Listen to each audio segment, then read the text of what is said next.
Hello everyone, and welcome back to Beyond the Veil Tarot and Astrology. My name is Candace Marie. Happy Friday.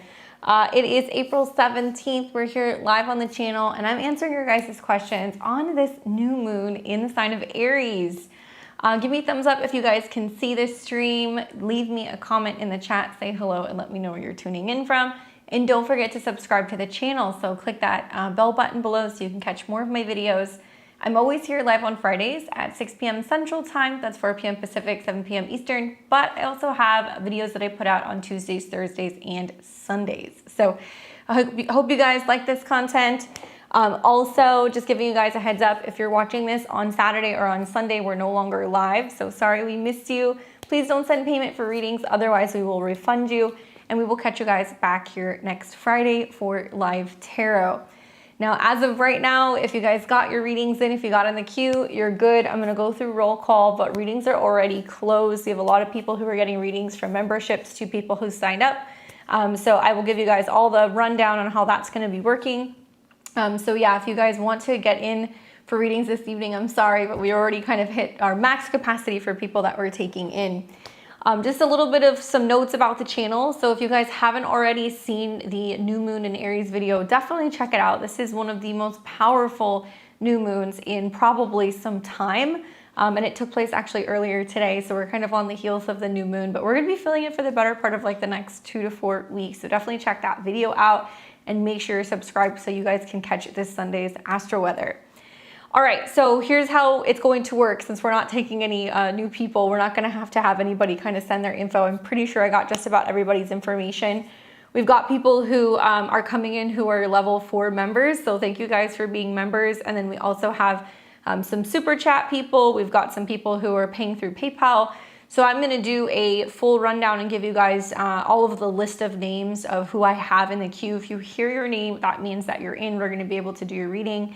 And we are going to be answering the questions in the order that we receive them. So I appreciate your patience. I know sometimes these can take a little bit of like a little time to kind of get through the readings.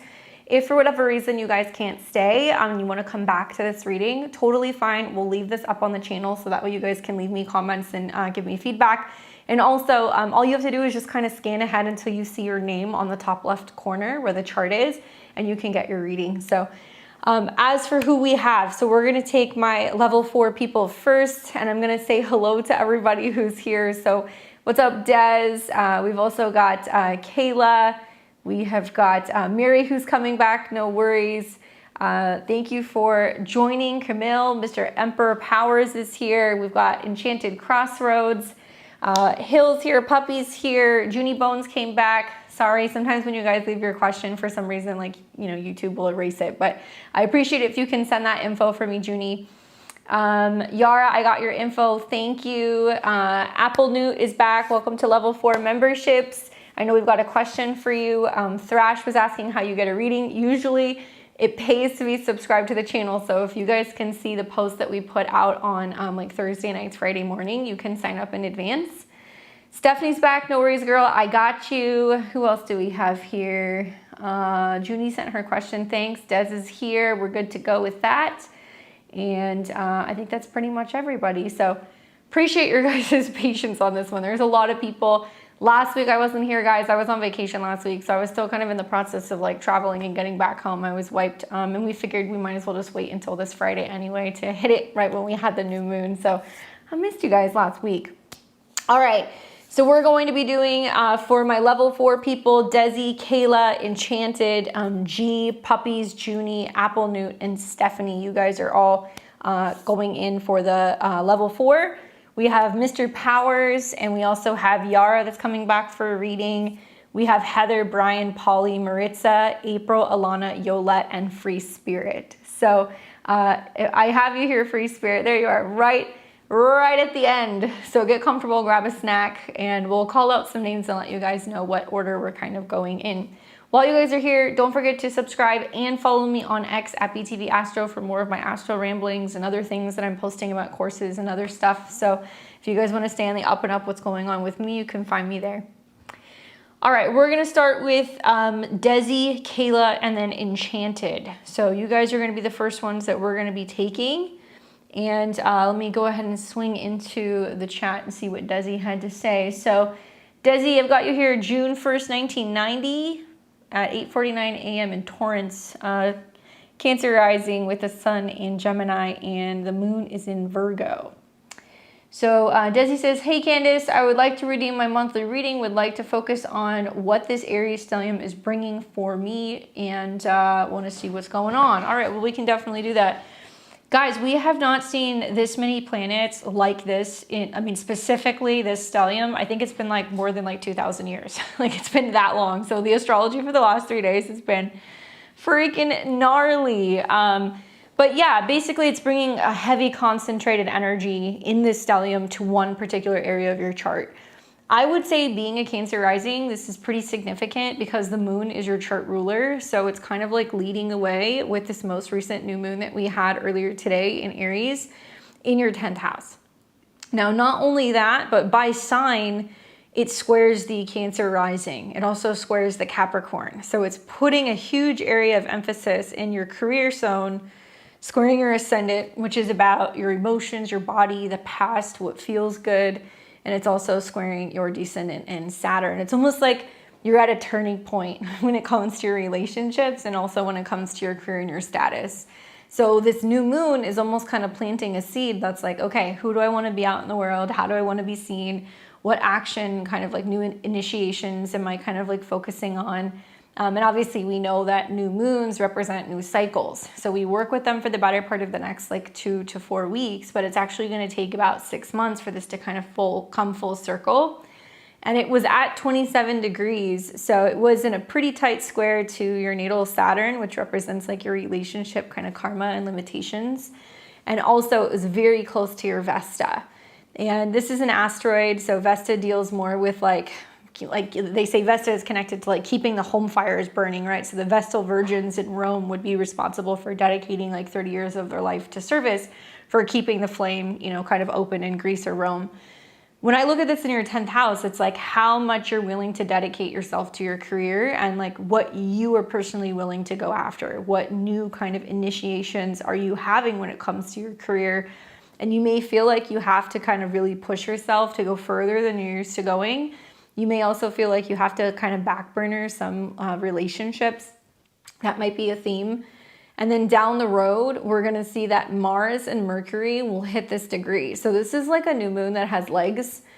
It will bring up the themes of the new moon down the road when Mercury hits that 27 degrees. So that's going to be around May the 1st, where you're trying to get out of your own way when it comes to blockages with your career, or where you're having issues with like asserting yourself or authority and healing those wounds, because it's going to be meeting with Chiron. And then you're going to see even further down the road, Mars is going to come into conjunction with this degree. So actually the next lunation that we see of the moon going through Aries a month from now, it'll be meeting with Mars at the new moon degree. So that'll be on May 14th. That seems to imply that that's where it's like all systems go. Now you're really feeling like you're taking the reins when it comes to your professional life and your career. All of this is also like being heavily influenced by Mars. So with Mars kind of coming into a, square with your ascendant and also with Saturn, it means that it's like less about your comfort zone, less about relationships, more about being like, okay, I'm being the captain of my own ship. So there's some kind of new change that's going to be happening in your professional life or when it comes to like your status, which we can see with Saturn sitting on your midheaven too. And like, Saturn and Neptune are now leaving your Mars. So there should be a little bit more clarity in terms of what the path looks like in terms of your professional life or your career. Finally got my back pain, not all but some. The new cycle is definitely starting. Hey Luna, I did not see that, but super chat sometimes like gets erased in YouTube. So go ahead and send your info and I'll add you onto my list for the members. What is it that, what is this new stuff that you're working on? I mean, the back pay stuff kind of makes sense because Saturn deals with money that's owed to you through your 8th house, but all of this is also trining your South Node. So maybe that's why it's bringing in money that's owed to you.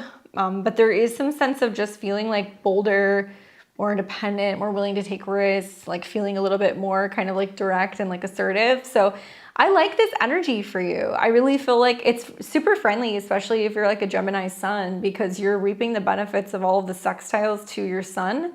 So that's also opening the door to like feel more confident, make more money, be a little bit more bold, be a little bit more social. And also you're going to see it sextiling to some extent. Saturn will be sextiling your north node. You still don't have Saturn on your Venus yet, so that's good. You also are now starting to reap the benefits of like Jupiter crossing your ascendant. I mean, I think you'll look back in 6 months' time, and I think you'll look at what was kind of seated under this new moon when this becomes a full moon. I'll show you what I'm talking about. And you'll just see how big this was for your career. Okay, so that's going to be, well, there's actually 2 months because it looks like you're going to have a full moon at the end of October that's going to be on your Venus. So that can definitely be one of the cycles. But this is going to become a full moon in Aries on September 26th, so in 6 months' time. So it builds into what will be this full moon, and the moon is going to be in conjunction to your midheaven with Saturn. So I think it could be like you get a raise, you get a new status at work, maybe you're working with new management, maybe you're in a new relationship, maybe there's a more serious kind of commitment that's happening. And it's going to be interesting because this is also going to be at a time where it's going to be trining Mars in your ascendant. So whatever you're working towards or whatever you're trying to kind of gain or whatever you're trying to kind of grow, there's going to be like a lot more, like, I think, like, you know, professional kind of changes and status changes.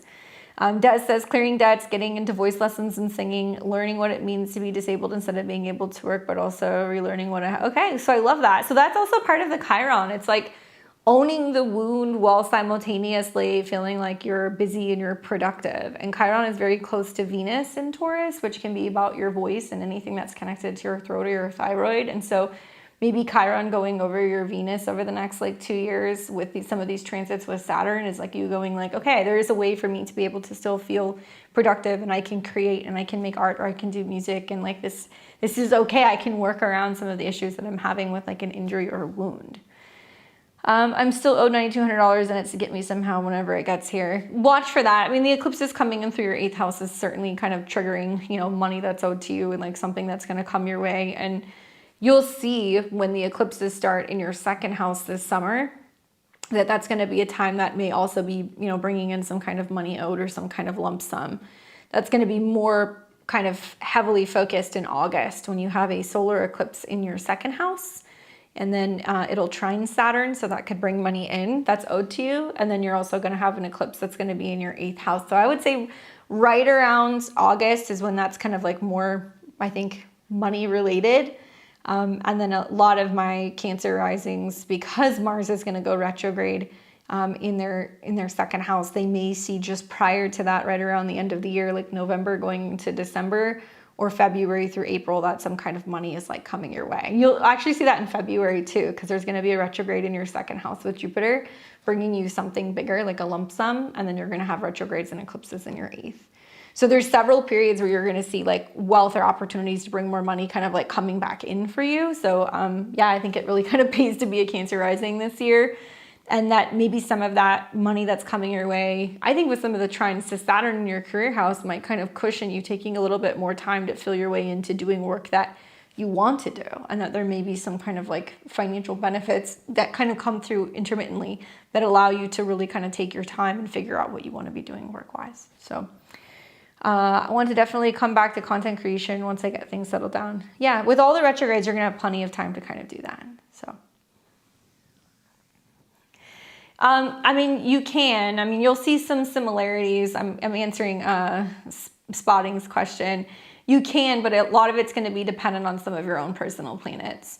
So it's not just based off of the sun and the rising, although you may see some similar themes. I'm kind of looking at the personal planets and what's going on with them as well.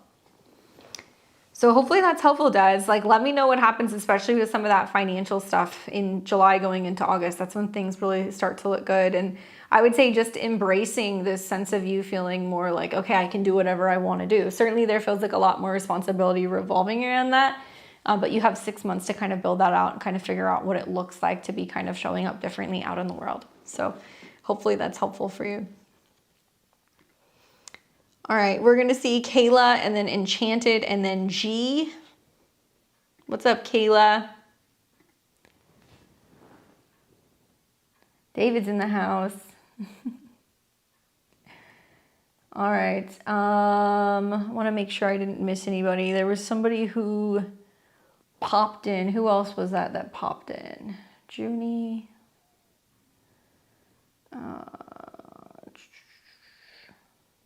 Luna. Okay.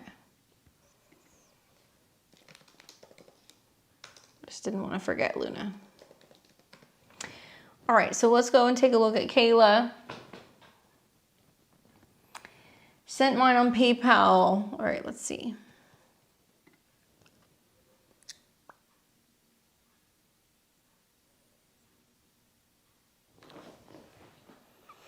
Tanya, you got in right at the end, girl.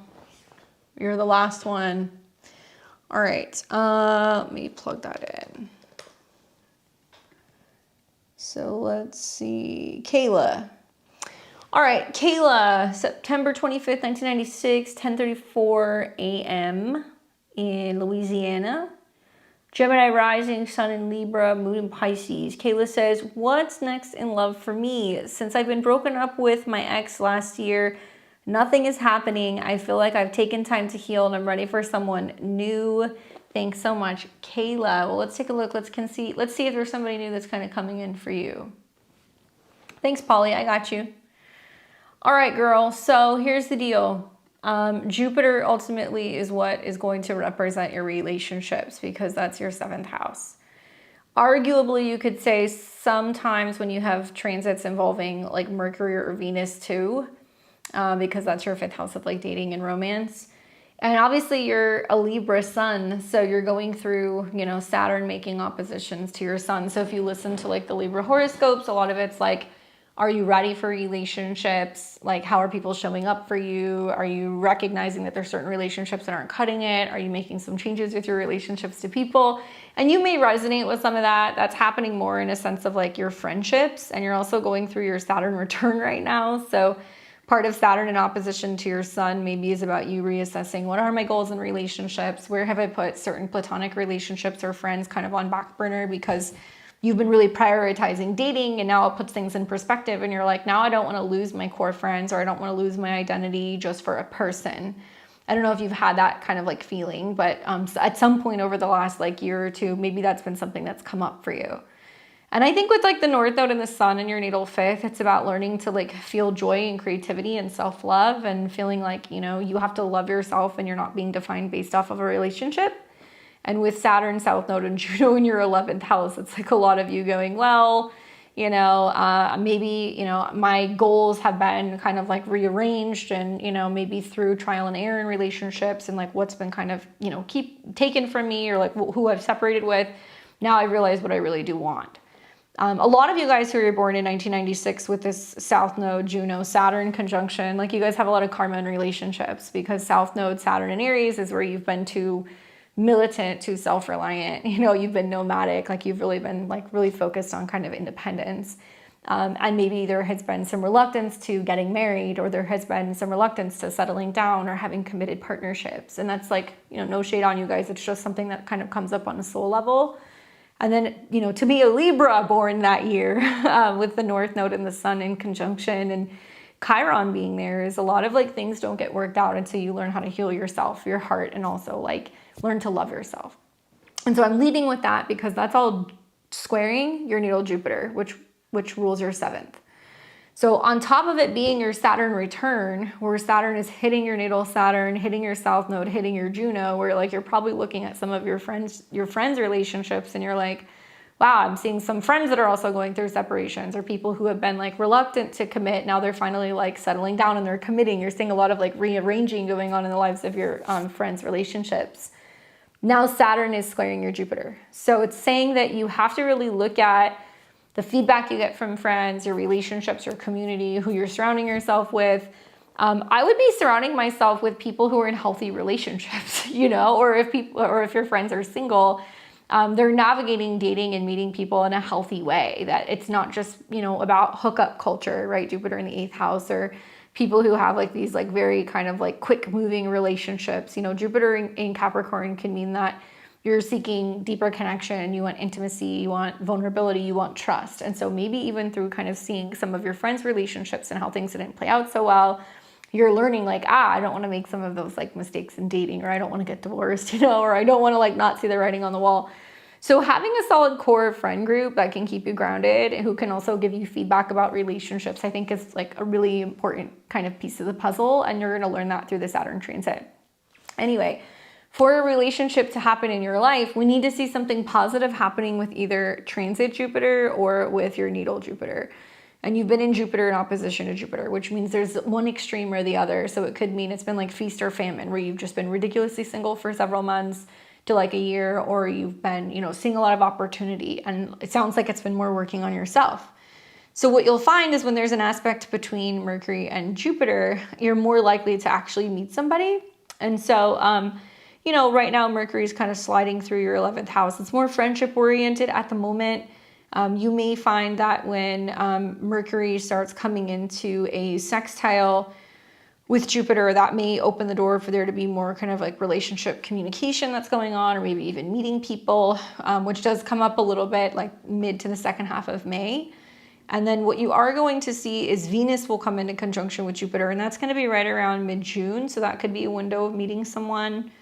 And then you will also see right after Mercury goes retrograde, it will come into conjunction with Jupiter around the time of an eclipse. And that's going to be around mid-August of 2026, in a few short months.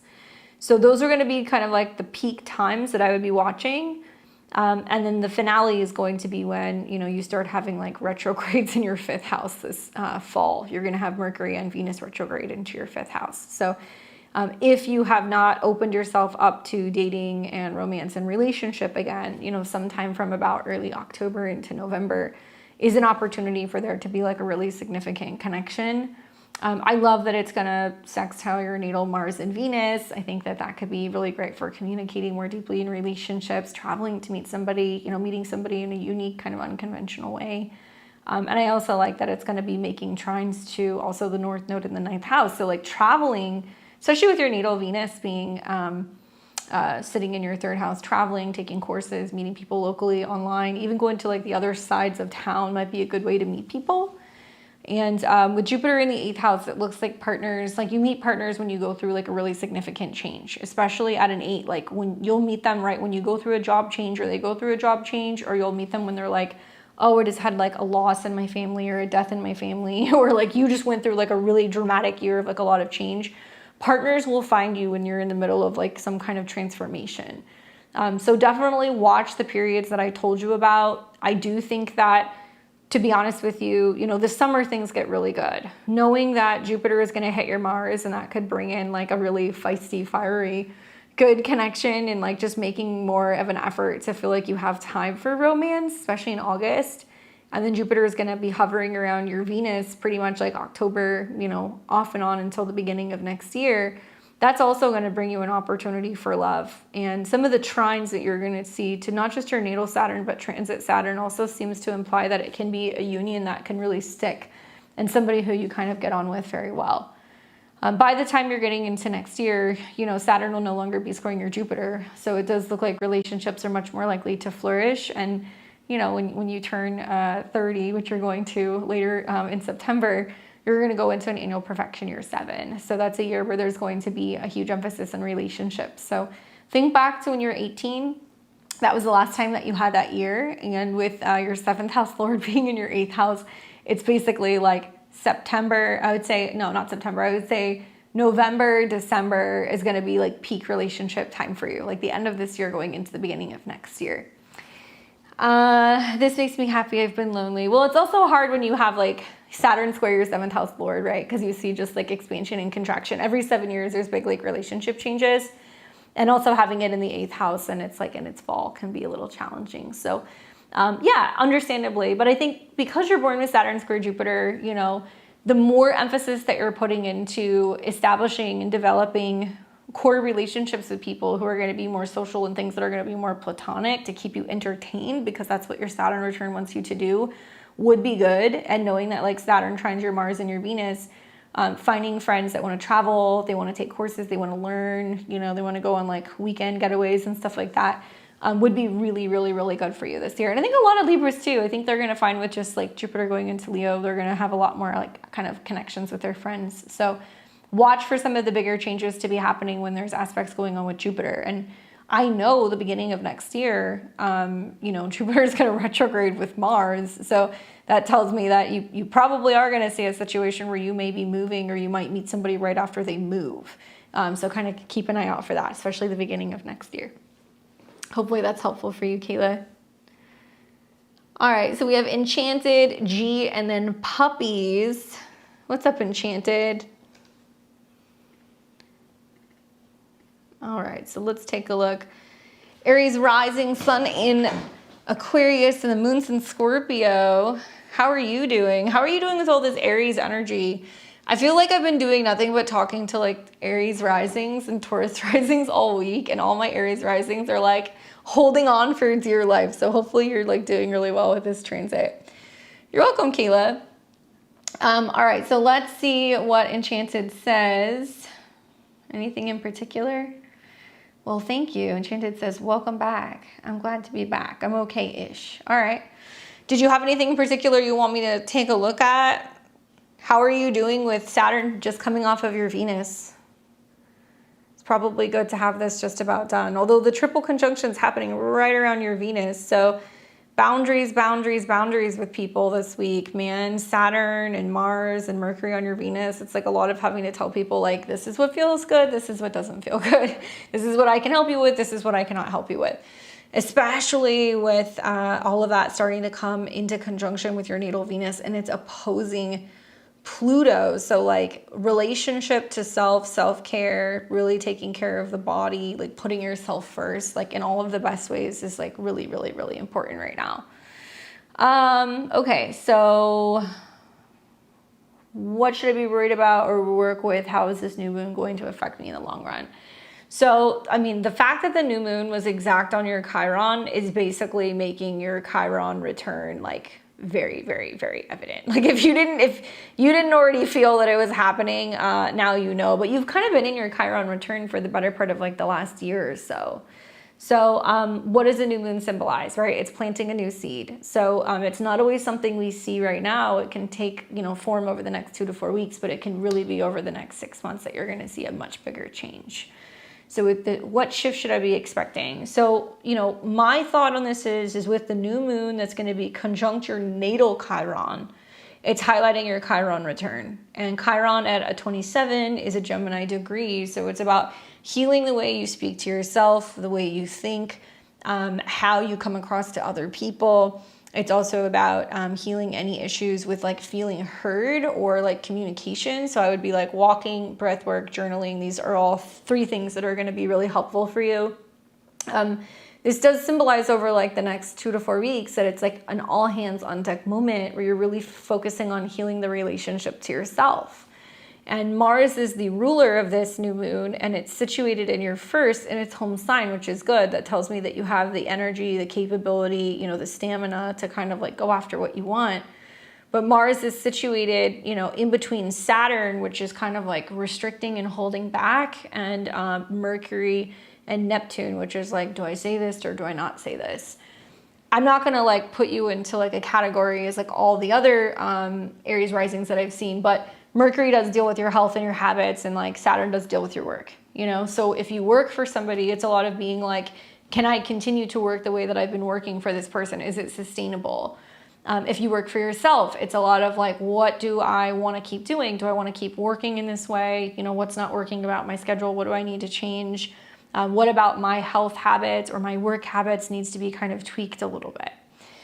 So Tanya says, work, travel, and sales. So, I mean, literally Saturn is work, you know, Mars and Mercury can be sales. Saturn can also be about your determination to kind of like get work done with Mercury and Saturn. So there's like, I kept saying on my, my Astro Weather this week, really it's like mind over matter. And so we're going to have to almost all be like Thomas the Train, you know, we're like, I think I can all week long, to get through some of the heaviness of, well, really the immediate next couple of days, because it's going to feel like there's a lot of like mental grinding that's going on between now and like, let's say Wednesday. I would just be really aware of that. And like, I'd really be keeping an eye on my body, because I've seen with a lot of people who are having this new moon conjunct their Chiron, or even like Aries risings, they're like, oh, I'm having migraines, I'm having headaches, I'm having inflammation, I'm having aches and pains. And like, if you're not having that stuff, good. But if you are, I would say, you know, heat, body movement, sunlight, infrared, you know, saunas, all that stuff can be really helpful to kind of work with some of the healing modalities of obviously Chiron and Aries. Tanya says, I need to change everything and get out of the area. I'm just wondering if there's a really good window for it. Well, yes, there is a good window for it. So really, it's what it's saying to you is that if something doesn't feel good, you're initiating the change. Okay, so we'll start there.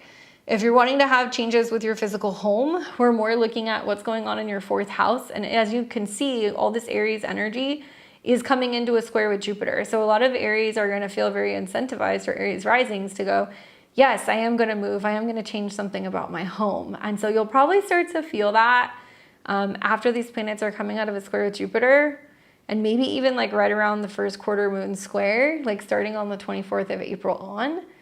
And then you are going to see that as soon as Venus gets into Cancer and Mars gets into Taurus, it's a little bit better for like movement. And that's going to be like the 3rd week of May on. And then actually you'll see in late June going into July, Mercury will retrograde in the 4th house. So if you haven't made some of the changes in late May going into June, you have the opportunity to kind of reassess things and kind of move things around a little bit as you're getting into June. Tanya says, I already went through a very severe sinus infection. I'm sorry to hear that. That's pretty common. Like anything that deals with like the face and the sinuses is very Aries. And so I've had to tell a lot of my Aries risings, like whatever you guys are trying to do, you have to put your your health, you know, kind of in the forefront of everything. And you need to deal with that, because there can be repressed emotions and other things that's kind of going on that's creating health issues. But if you're looking to move, you know, when your chart ruler is in the sign like of an earth sign that's grounded and it starts sextiling Venus, honestly, like anytime from May 20th on would be better timing for some of that. And you could really work with that all the way up until the time that Venus and Venus leaves your 4th house. So pretty much between May 20th and like June 15th. And then you're going to have this new moon that's going to be there in mid-June, which could be really great for obviously moving or traveling. And it is highlighting with Mercury being in your 4th house with a square to Saturn, that if you haven't done this by mid-June, then you're kind of like scrambling to do that in June and July. So in layman's terms, May 20th through about like the first 10 days of June would be like the best time for you to move. I would be prioritizing what's going on with your health right now. You know, even the new moon is in opposition to your natal moon by about 2 degrees. So it's saying like, you have to do this before you can transform your home, right? Moon in Scorpio. And I think things are going to get a lot easier. You know, having Saturn off your Venus, it's not going to create such a drag with your health. You know, obviously having Pluto off of your Mars, it's not going to create so much kind of feeling of crisis. And Pluto's no longer squaring your moon either. So like you're really through the thick of it. Now the finale is dealing with this new moon and dealing with your Chiron return. And what I have noticed about like the Chiron transits in the 1st house for people is that you have to lean on your own wisdom when it comes to like healing. Like I know you've left me comments before in the past where you're like, oh, go and take, you know, rosemary and boil it and like drink it and stuff. You know, like there are things that you know how to do to heal yourself that you're now having to go back and you're having to kind of apply to your own health. Financially, you're going to see that because Saturn is now moving off of your off of your Venus, because Venus rules your money. It's not as difficult, but you've got Jupiter and Venus that are conjunct, like over, you know, the next couple of days. They're connecting right now. So money can improve, financial security can improve. You can see some kind of surprises when Venus comes into conjunction with Uranus. So that can be good surprises though, with like clients and having some kind of work around like the 22nd, I would say through about the 24th. And reaching out to clients, connecting with people, networking is very strong the 27th, the 28th, and the 29th. And then what you'll find is that you come into a really strong period kind of financially with the sun going into your 2nd house starting around the beginning of May. And there's going to be a new moon actually that'll be in Taurus that's going to be conjunct Algol. So very interesting new moon. Now we no longer have Uranus kind of in the mix, so it's not going to create all these like kind of crazy unexpected financial things. But it does look like the money for moving looks a little bit more clear as you're getting into literally the third week of May, because this is ruled by Venus. Venus is in your third house of movement. So it almost looks like you're going to be doing, first of all, really focusing on healing for the rest of April. Then maybe May is going to be more about kind of networking and planning. And then as you're getting into late May, it could be a better time financially for moving. And also I think you're just going to be feeling better. I would continue to watch Neptune coming into conjunction with your Venus, because that can create some issues with anything that's kind of like with your nose, your sinuses, anything that deals with like the wet parts of your body. It can also be, you know, where there's hidden inflammation or kind of like infections that we don't see. And your Venus is at a 6. So it can be things that are connected to your bedroom, or things that might be like in like habits that are like self-sabotaging. So like Neptune Venus is, you're going to be like, no, I'm refraining from sugar, or like, no, I'm refraining from drinking, or other things that might kind of like lower your immune system. And you'll be going through that transit off and on all year. So I would go and learn about Neptune in conjunction to your Venus, although you're not going to have it technically conjunct until like next year. Of course. Yeah, I have Saturn squaring my Venus and my Neptune right now. So I've seen a lot of like weird, like random kind of like health stuff too. So for what it's worth, a lot of it is the astrology. I hope you feel better. All right, so we have got G, and then Puppies, and then Juny. All right, so let's pull up G. What's up, G?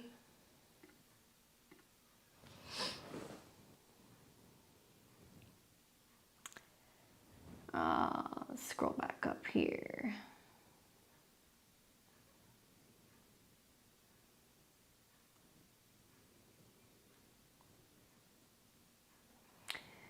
There we go. October 4th, 1996, 5:42 a.m. in Bath. Cashing in. Mom and I have been estranged for almost a decade. I have no interest in reconnecting, but I'm thinking of her more than usual. She's a Sag sun. All right, well, I read your question when I was looking at your chart, and I was kind of like, why is this coming up? A couple reasons why. I think possibly part of this is, you know, you're in Saturn square Saturn right now, or excuse me, Saturn square Jupiter right now. So you have Jupiter in your 4th house. It is the 4th house ruler because you have Sagittarius in the 4th. But Jupiter is obviously in a sign where it's a bit debilitated, right? It's in its opposite of its exaltation, Cancer. So when you have Jupiter in the 4th house, when it's in a debilitated state, it's like mom is there, but there is some restriction, there is some karma, there is some limitation. And if you notice, it's a part of like a grand cardinal cross in your chart, where it squares your sun and your Chiron, so it brings up personal relationship wounding. It squares your Saturn and your south node, so you see some of that kind of like mom-related stuff sometimes manifest in relationships. You see Jupiter in opposition to the moon, where there can be like big emotions and feelings in reaction to, you know, mother, father kind of like responsibilities, Capricorn and Cancer. So Jupiter is very highly, kind of aspected in your natal chart. So what's happening is you're seeing Saturn that's moving into your 7th house of relationships, where even though you're a Virgo rising, you're the very last degree. So it kind of, you may listen to Libra rising horoscopes and you might be like, yeah, a lot of this resonates. I would, because you're so close to being a Libra rising. And what a lot of Libra risings are seeing with Saturn going into the 7th house is that they're having to kind of confront, because it's 4th from the 4th, old relationship karma to family and home. So I think you're getting kind of some of that. Now, as Saturn moves up in the degrees of Aries this year, it's going to go all the way up to about 14 degrees. So it's definitely coming into a square with your Mercury and with your Jupiter, excuse me. And you're going to see Saturn, Mars, and Mercury start squaring your Jupiter. So, I mean, in a way, the astrology is trying to get you to like meet with like a parent figure or somebody who you're estranged with. Maybe it just means they're on your mind, or maybe you're contemplating whether or not you're going to talk to them. Maybe you're picking up that you're going to hear from them, right? Or there's some kind of like other family communication. Watch for that. That gets really highlighted on like the 19th of April. Pretty much, I would say, until about mid-May. Like if there's going to be some kind of interaction or interference, that's when it's going to happen. Like I'm a 0 degree Libra rising. Like I haven't talked to my mom in like years, you know, and then it was just like out of the blue, like a couple of weeks ago, like my brother called me and through like a call with my brother was like, oh, my mom wants to talk to you. It was like super weird. And I was like, Saturn. Like I knew that it was kind of coming in some way. So I'm telling you, because you're going to go through some of the same transits. And if you don't have any contact with her, it may just mean that you're picking up on, you know, hey, am I supposed to be kind of trying to mend bridges? Because the 7th house is about kind of being diplomatic and like kind of like being there to connect and communicate like with other people. And whether or not you feel like that's your responsibility to try to kind of smooth things over. So your call on that, whatever you decide to do. Anytime I see anybody who's got like 29 degrees in their 4th house, if I see their 4th house ruler in a debilitated state or, you know, locked into some squares or some oppositions with the moon or Saturn, you know, I'm always going to be like, yeah, you're always going to have a bit of like a complex and like complicated relationship with your family, you know, at least with one of your parents. The 4th house can be seen as the mother or the father, but I think in your case, it's probably your mom. And obviously, you know, you've got other stuff going on at the same time where like your Saturn return going through your 7th house will definitely, you know, really test relationships, especially if you're in a committed relationship. It's going to be showing you like where you're in a relationship with somebody who's like either needing to grow up or somebody who is, you know, kind of like older and they're going through, you know, kind of aches and pains or health issues or career issues or having to kind of, you know, learn to be a little bit more like self-sufficient. And so it can remind you of just periods where, you know, you've had to kind of have boundaries with them the same way that you've had to have boundaries with a parent. So it can kind of mirror that in some way where you're like, no, I'm not going to take care of you. Like you have to learn to take care of this yourself if you had that experience with one of your parents. And so that might be another reason why that's kind of coming up. I don't know. Also, you're going to see that, you know, Mercury and Saturn are going to be sitting and Mars right on your south node. So it's like, to me, it's kind of more or less like clearing karma, and it can be bringing in people from the past. More specifically, Mercury is supposed to be more like about you clearing any kind of like misunderstandings or miscommunications with other people because you're Mercury, and Saturn is going to be about things that are connected to old relationships. And then Mars is going to be about kind of like clearing that out. I mean, I'd be more concerned looking at your relationship with your partner.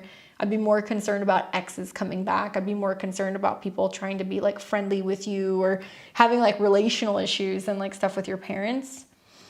Lucky me, I have a relationship with both. Yeah, I could see that. Sun conjunct Chiron and like Sun in opposition to Saturn. You know, one thing I'll tell you about some of the aspects that you have in your chart is that you can run from the family issues. You can totally do that, right? Like you can decide that you're like, hey, I want to start over. I want to be independent. Like I don't want to like continue the karma, like for whatever reason, if you feel like it's healthier for you to just not engage, totally your choice.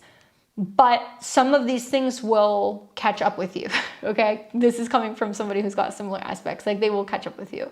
And you can try to be like, okay, out of sight, out of mind, but your karma when it comes to your family relationships, because Saturn rules your Jupiter in the 4th, will come through partners. So you may have experiences where, like I said, some things that your partner is doing reminds you of one of your parents, or you may have a situation where, you know, your partner's going through something with their family and you're like, oh, like in some weird way, it's kind of reminding me of things I had to deal with my family. And it's like hard for you to relate to that or be around that. Partners can also ask questions about, well, like, what's up with your family? Or like, am I going to meet them? Are they going to be involved in some of our life plans? So there's no real way of, I think, escaping it. So rather than trying to kind of like hide from it, I would be like, it's about learning to kind of work with it and observing that, you know, I mean, and I can tell you, having your moon in the 10th house and having Saturn in your 7th, like your partner likely comes from a very different kind of upbringing or like a very different background, or they had like a very different relationship with their family than you did. And so that can be good because it can be kind of merging and bridging you and kind of bringing you into something where you can feel like you have that love and support. But it can also be very much contrasting because of like all of the oppositions and squares. So they may not always understand why you have the relationship that you have with your family. They may not understand why you know, are so independent or so strong, or, you know, why you have a tendency to kind of keep, you know, boundaries or kind of keep, you know, space between you and other people, because they didn't have to go through some of the same stuff that you had to kind of go through. And so first house is very much going to be your 7th for them. So Saturn South Node is them being like, let me in and like, let me help you, or like, like, let me kind of, help you with this family situation, or kind of help you, kind of work through this stuff. And then the moon is going to represent their family. So it looks to me like your partner had issues possibly with their mother with moon square Saturn. And then you do too, because you have moon square Saturn, and you've also got moon in opposition to Jupiter, and the sun and the moon square. So like, in a way, maybe you found somebody who's more understanding and kind of accepting because they've gone through similar things, but there's still going to be some aspect of you dealing with your mom through your relationship, especially through like the next 2 years as Saturn is kind of going through your 7th house. So, she has a picture perfect family. Yeah, see, like, I have Jupiter in my 10th house, and I've got planets in Aries in my 7th, and I have planets in Capricorn in my 4th. So it's kind of interesting. Like, my husband's family could like not be more different than mine. But in some ways there's some weird similarities to some extent too. It's just like very like inverse in a way, But does your mom come up? Well, you're going to want to look for Jupiter stuff. I would say down the road, when, Saturn is retrograde and it's squaring Jupiter, maybe when it comes back to 9 degrees later in the year. And then I would also watch for when Jupiter retrogrades conjunct Mars. And Jupiter will retrograde and it will conjunct Mars. And that's going to be kind of like the end of November through about April. I know that's a big window, but it looks like it would be in some kind of like family setting or family gathering, where there's going to be some kind of something that deals with like siblings or travel or other family. And it would be like, well, would you go and be a part of that? Like, would you go to a family gathering if like your mom was going to be there? That type of thing. So there might be some social stuff that's going on that might kind of bring that person back in. But I think with the trine to Saturn in your 7th house, you might have a partner who's like, look, I'll go with you, or I support you. Or if you don't want to be there, I support you.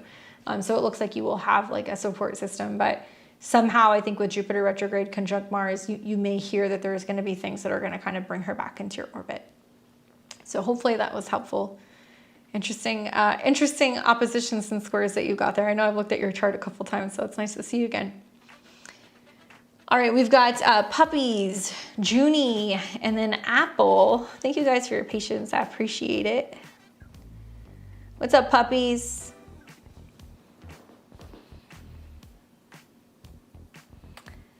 All right, so let's see what Puppies has to say. Sorry, I got to go back and find your guys' comment here. Want to use my monthly reading, November 10th, 83. So your Scorpio rising, Sun in Scorpio, Moon in Capricorn. How does this Aries energy impact me, and how do interceptions work in the chart? I like it when people ask smart questions.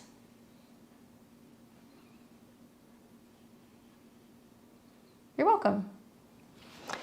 All right, so how do interceptions work in the chart? So let's talk about that first. So with Placidus, sometimes, like, and that's what I like about Placidus is like when you look at whole sign, I feel like, yes, it makes sense when planets ingress into new signs, right? We're going to feel it. But I found with timing for like actual events, Placidus is more accurate, and it's not perfect, and life is not perfect. It's messy, and that's why I like Placidus. So you'll see usually for like a Scorpio rising, the 11th house starts with Virgo and the 5th house starts with Pisces. But because we're using Placidus, sometimes houses swallow up signs. And so the way that I look at it is an interception is a blind spot. It's something we don't see that we're not aware of. So right off the bat, the interceptions in your 4th and in your 10th house means there's blind spots revolving around what's going on with me emotionally, with my home and my family, versus what's going on with my career, my responsibility, or anything out in the world. So there's something kind of back and forth about those two things. And there should be something very unique or very unusual about your Mercury and also about your Jupiter or your Neptune, because Mercury rules Virgo, Jupiter, Neptune rules Pisces. That also means when you have transits that are going through these houses, like the North and the South Node right now, or eclipses, which we're going to continue to see for the next year, there are things that can kind of happen out of the blue, right? I have interceptions too, so I've noticed when planets are going through there, they kind of like hit me out of left field. So awareness is everything. When you're aware of it, you can work with it. So what is Virgo? Health, habits, work, routine, responsibility, service. What is Pisces? Sacrifice, intuition, emotions, self-undoing, things that are kind of like hidden or, kind of like mystical.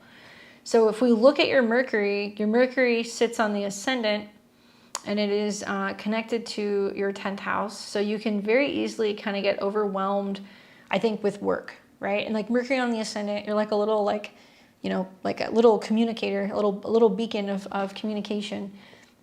You are also like really sensitive. Like you pick up a lot of information if you have Mercury on the ascendant. So you might have really key spidey senses with Mercury in Scorpio. Obviously, it's a part of a very strong stellium that you have in Scorpio, and it's at a 24, so you pick up a lot psychically and intuitively. I like the aspects your Mercury makes. It exactly sextiles your Mars, so you've got a real great work ethic, really dedicated and driven. It also sextiles your Moon, so it tells me that you can be pretty matter-of-fact, business, excellent communicator with Moon in the 3rd house. But really, I think what's important to kind of remember is that when you go through Mercury transits, okay, things are going to happen that you don't see happening. And so when you're asking about this like stellium of planets going through Aries right now, Mercury, Mars, and Saturn are all meeting. I have not seen a single Scorpio rising that has not told me that they're not either looking for work, completely bogged down with work, dealing with some health issues, or they're dealing with like home renovations or like changes going on where they're having to have things fixed, because the 6th house can be work, it's responsibility, services. Planets are conjuncting Saturn, which is about fixing up, taking care of the home, you know, focusing on the health. So Puppy says, I just started paying for some home repairs and I want to go through belongings soon. Okay, so like getting your home organized, getting things in order makes sense. The other thing to look at is like your Jupiter aspects, right? So obviously Jupiter or Neptune. Mars, your chart ruler, squares Neptune. And then Jupiter, your other 4th house ruler, is conjunct Uranus. So, I mean, I like the conjunction of Jupiter and Uranus. You understand astrology, but it means that you're kind of like a rolling stone in the 1st house. There is something kind of like different and unconventional about you. So basically the takeaway here is that sometimes you have a hard issue determining like what you need to be dealing with at home versus what you're dealing with at work, and like what is your responsibility versus your family's responsibility. So when we look at what's going on with the transits now, you know, you just had a new moon in your 6th house. So if you're like, hey, I want to start new health, you know, kind of regimen. I want to diet. I want to exercise. I want to get organized. I want to get work done. I want to be starting new home renovations. I want to be looking for a job. It's a good time to do it. It's very powerful. What's interesting is also you've got Mars, which is the ruler of this new moon, that is conjunct Mercury. So it's good for sorting through things, detoxing and cleansing things. And also Saturn, which is going to be about your mindset, and it's about communication and anything that deals with like sorting through documents or like sorting through things that you potentially could recycle, sell, or just get rid of. So you're going to feel like this very strong Virgo vibe with all these planets going through the 6th house. Like, you know, I think of the last couple of years when I had Saturn and Neptune there, I like got really like, okay, like really about routine. Like I work out certain days, I was working certain days, I was really particular about when I was like taking care of, you know, business and all that stuff. And I think that this is just kind of like the gateway to that. The first new moon of 2026, the true new year as of Aries season, and having your chart ruler and Saturn in the sign. So if you want to get organized, if you want to get busy, if you want to get a lot of work done, if you're wanting to be a little bit more productive and organized with your time, this is the new moon that you want to set those intentions. Now, here's the deal. Scorpio has a very interesting relationship with Aries, right? So Scorpio and Aries are both ruled by Mars. The more Aries side is more do it now, do it quickly. It's more kind of rough and tumble. It doesn't always have a plan. It just wants to attack something and get something done. It wants to start something, right? And Scorpio is more kind of like art of war. Scorpio is more, I'm going to wait until it's the perfect moment, or I'm going to sit there and kind of plot and determine, you know, when you're going to have the upper hand. So this is a lot of Martian energy to be dealing with. And I think that I would also keep in mind that these planets are in conjunct and quincunx all of your Scorpio placements. In particular, I would say it's pretty strongly in conjunct your Mercury. So I would be watching your mindset, your mental health, your breathing. I would be watching anything that deals with like your kind of like psychological tendencies, because that's Mercury's connection to your 8th house. And this quincunx and in conjunct can definitely show you where there's a lot of like inflammation in the body, or there are some dietary changes that need to happen, or like managing your schedule that needs to happen better. And also productivity. I think a lot of it's just productivity. You know, I've noticed like Scorpio risings have a tendency to create like to-do lists, and that's because you guys have Aries in the 6th. Have a running to-do list. Have a list of things that you need to get done. And maybe, you know, say to yourself, okay, this is what I need to get done today, and the day's not over until I've crossed everything off the list. It will work for you over the next month. Or you're like, okay, this is what I need to get done this week, you know, and like hold yourself accountable. I think that that's the way that I would kind of like work with this, and be mindful of not overdoing it, because this is also squaring your moon. And it's coming into that in conjunct and that quincunx with your Mercury. So there is such a thing as like doing too much, or, you know, like getting burnt out. I've seen a lot of Scorpio risings that are trying to do too much at one time, and they're not really looking at it as a period of, you're going to have Mars in your 6th house for 6 weeks. So really make it be about the next 6 weeks, not what you necessarily need to get done in like 2 days, right? Trying to work out more as well. It feels like a lot. Yeah. And like take your time. But I love this for incorporating like new self-healing techniques, especially with Mars being there, and you have Mars in your 5th house. So it's like part of this is like, you also have to make time for fun. Mars is in your 5th house. You have to make time to like take a break, create, you know, feel like you can kind of enjoy some of your time off, and then leaving a little bit more room for you to feel like kind of like re-inspired, and then getting back into the grind. Or if you're going to do something like physically, where you're getting back into like working out and being active, Mars and Saturn would be great in your 5th house to do like dance, or to do something that's going to require some kind of instruction, or some kind of fitness things that you can kind of do on your own. So it would be like, are you going to go and, you know, like golf, or are you going to do like other physical things like batting cages, you know, something that you can do by yourself. That might also be kind of like fun at the same time. So hopefully that's helpful for you, puppies. I hope it can be like a really productive, like month for you. All right, we've got Juny, and then Apple, and then Stephanie. You're welcome. All right, let's see, Juny.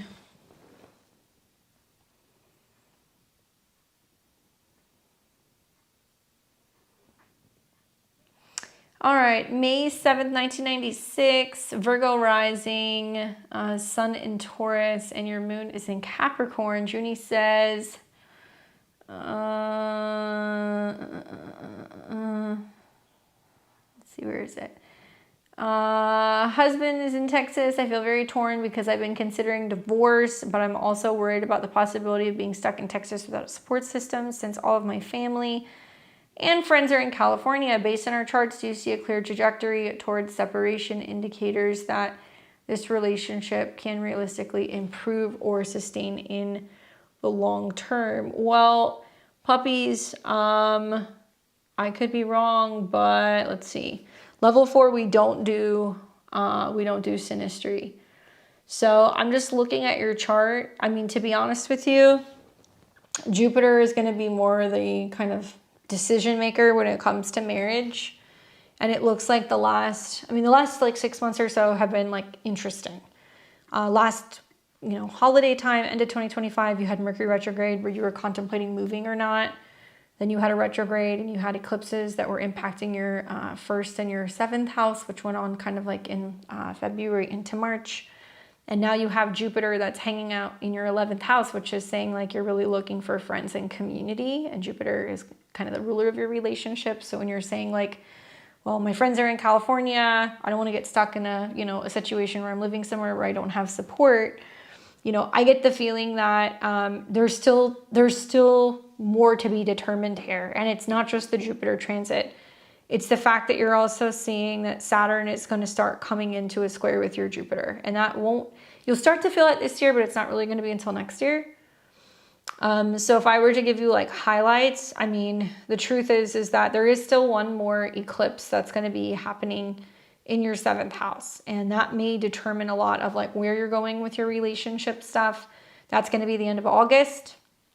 And that's going to be a full moon lunar eclipse in your 7th of relationships, which is going to square Pluto. So that could definitely bring up some changes in your living situation, and it will square Uranus on your midheaven. In my mind, end of August would be much more a turning point where you're going to determine where you're going with your relationships, just given some of the nature of the aspects here. Neptune also represents your partnership and your marriage, and Neptune is sitting conjunct your Saturn. So that does mean that there is a lot of reassessing your marriage and like your financial situation and support system beyond just emotional or intimacy. It's also like financial. And Saturn's going to be sitting in conjunction to your South Node. So I'm not going to tell you what to do, but I'm going to say I would at least wait and see how things are going until you're getting closer to like the end of August before you make a decision. Because Uranus squaring this moon can indicate that that's a better time to make a decision about if you were going to exit like a marriage. And then you're going to see next year, then Saturn's going to start squaring your Jupiter. And so that would be much more kind of like, okay, you know, something changing relationship wise, which would be much more likely to be finalizing or, you know, going through with that in the spring of 2027 when Saturn hits your South Node and it squares your Jupiter. And that'll go hand in hand actually with the Mercury retrograde in your 7th house as well. Yeah. So it's going to be like, if you guys do decide to separate, what does that look like in August, where you guys are negotiating some of the separation terms in the fall, and then you would actually be separating if you're going to do that, I think like February or March of next year. So I'm not really seeing it right now. Really at the end of the day, you know, I think with the North Node going through the 7th house, I wonder, you know, whether it's getting a reading, talking to a therapist, you know, having like more kind of like hearts to hearts, you know, heart to heart conversations with your partner. I think that's something that I would really kind of consider because the 7th house can represent bringing people in that can kind of like help you. Oh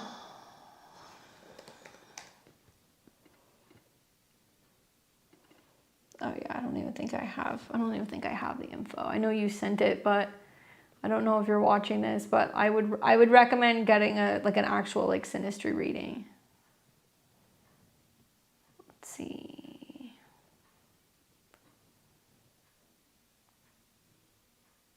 July 3rd, 1997.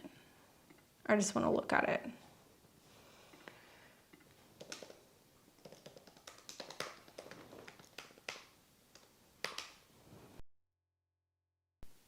.22 p.m. And he's from Dallas.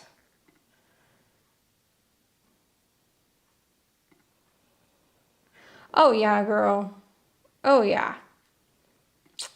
Saturn squaring his sun. Saturn's in his money house / communication house and it's squaring his sun. So it's difficulty in communicating with a partner. And Pluto's going over, you know, his 12th house into his first, opposing his Venus. And that's going to be this year and next year. August would be a turning point because of the eclipse in his 7th house, and then there's going to be a Mars and a Mars and a Jupiter retrograde. So the time frame that I gave you of changes that might be initiated in August, reassessing what that means financially in the fall, and then really debating whether or not there's going to be a separation kind of February, March of next year is what I see in both charts. You know, I definitely think that it's difficult because as an Aquarius rising, like the North Node and Pluto going through his chart and like the South Node eclipses in the 7th house can represent somebody kind of coming and going. Like you might be like, oh, I'm done come August, but like then there could be like a reconnection at the beginning of next year, you know? And like, yeah, you guys kind of do speak different languages in a way because even though you're both like, you have like, you know, obviously earth and water, he's got Venus in opposition to Uranus, so he's used to kind of like back and forth relationships and like being being a Virgo rising yourself, like, you know, having like Pisces, all the Pisces stuff in your 7th house the last couple of years is a lot of going, where am I going in this relationship? Where is it kind of sending me? And it's complex because I could see in his chart where you guys might go back and forth. But I think that with your guys' composite chart, if you look at this, you're a Scorpio rising, you have South Node, Moon, and Saturn in the 5th house. And Saturn's coming up on your South Node at a 4. So it's like, is there still love there? Like, are you guys in love with each other? Is there romance? Do you have fun together? Like, do you see yourself having kids together? You know, it's very much 5th house. And Saturn hitting your moon means that, yeah, there's going to be some difficult emotional conversations about home, but it needs to happen to improve your marriage. And then you're having your composite Saturn return, you know? So I think with all of that happening, it's more about whether or not like there's like love there. And if you do have a kid, it's kind of like you going like, well, are we staying together because we have a kid? You know, like is there a need to want to stay together because you love each other, or is it because you have a kid? And also, do you see yourself having another kid? Because you could be looking at it going, okay, one of us is kind of carrying the sole responsibility for raising the kid, and like you may not feel like very connected to your partner throughout that transit.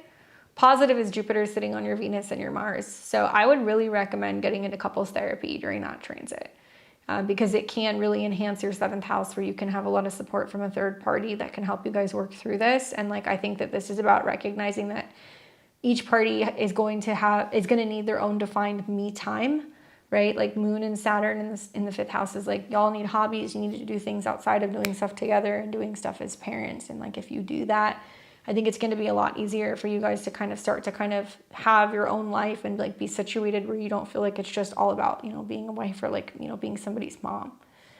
And, you know, I think, I don't know how long you guys have been together, but there's definitely been much more difficult transits in recent years.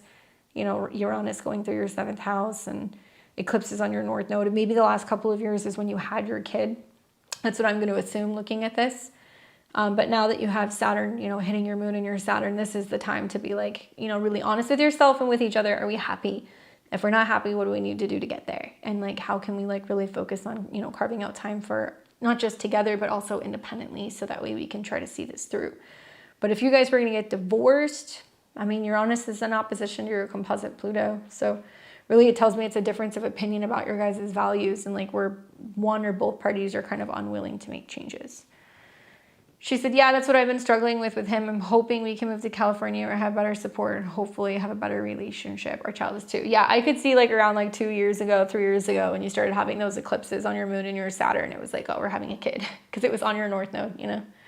So that, I mean, that makes sense, but I think that there is some reluctance to change, and your home is symbolic of Uranus. So with like Uranus opposing Pluto, somebody's got very strong opinions that they're like, oh, it's too expensive to like go and live in California, you know? And obviously you might have somebody who's like from Texas who's like, why would you want to go to California? You know, it's going to be so much more affordable here. Like, they're going to resonate with the values because it's at a 2 of being in Texas, in compared to, obviously, you know, you're from Valencia, so it's 2 very different worlds. And so a lot of it's going to be about money. It's going to be about values. And like, you guys aren't going to see eye to eye with that while Uranus is in opposition at a 2. I would wait until Uranus hits about maybe like a 3, and then you can talk about this more in June. But like June into July, Mars and Uranus are going to meet and oppose Pluto. So there can be some definitive moments that's like, if you're not willing to do this, I'm not willing to do that. And I would try to back away from ultimatums right now. I would really lean into some of the trines between your 7th house and your 3rd house. With Uranus and Pluto, you're learning to communicate differently. And likely you are going to see some pretty big changes on the home front, but I don't really think it's going to happen until you have the eclipses and the retrogrades that are going to be going on, like, you know, February, March of next year. I think that's when it's much more likely to happen. And your guys' composite chart, you know, Aquarius in the 4th house means that it might not be A or B. You know, you might be looking at it as, oh, I have to live in California, and he's like, I have to be in Dallas. But I would look at this and go, well, where's like neutral ground? You know, if you guys considered going somewhere that's not necessarily one or the other, you know, it could still be in Texas or it could still be in California, but something that's maybe going to be neutral, that's going to be, you know, building a community beyond just family or what you're kind of familiar with, like having your own space or even creating like a compound. Sometimes I've seen a lot of that with like the late degrees of Aquarius, where you'll say to family like, oh, let's go and buy property here. You know, we can all kind of like live together. I'm seeing a lot of Scorpio risings that are starting to kind of do that stuff. So yeah, definitely wait until like later in June to have those conversations. And I would definitely give it until like closer to like February, March to really see the physical kind of changes as you get closer to like the beginning of next year. Difficult stuff. I know what that's like. I know what that's like. All right. Hopefully that's helpful. Let me know what happens. Come back and leave me some comments when you're getting closer to that time. All right. We've got Apple and then Stephanie and then Luna. You're welcome. All right. So let's pull that up. I think it was...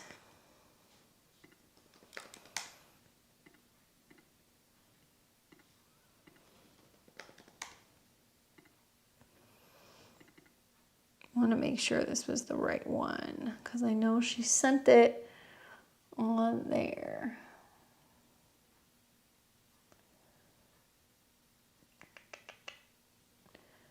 There we go.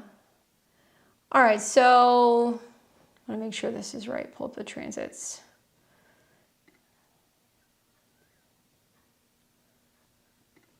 Where was that?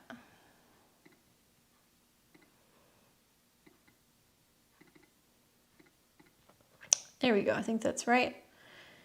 All right, April 1979 in Fairbanks, Alaska. So we got a Virgo rising, Sun in Aries, and Moon in Aquarius.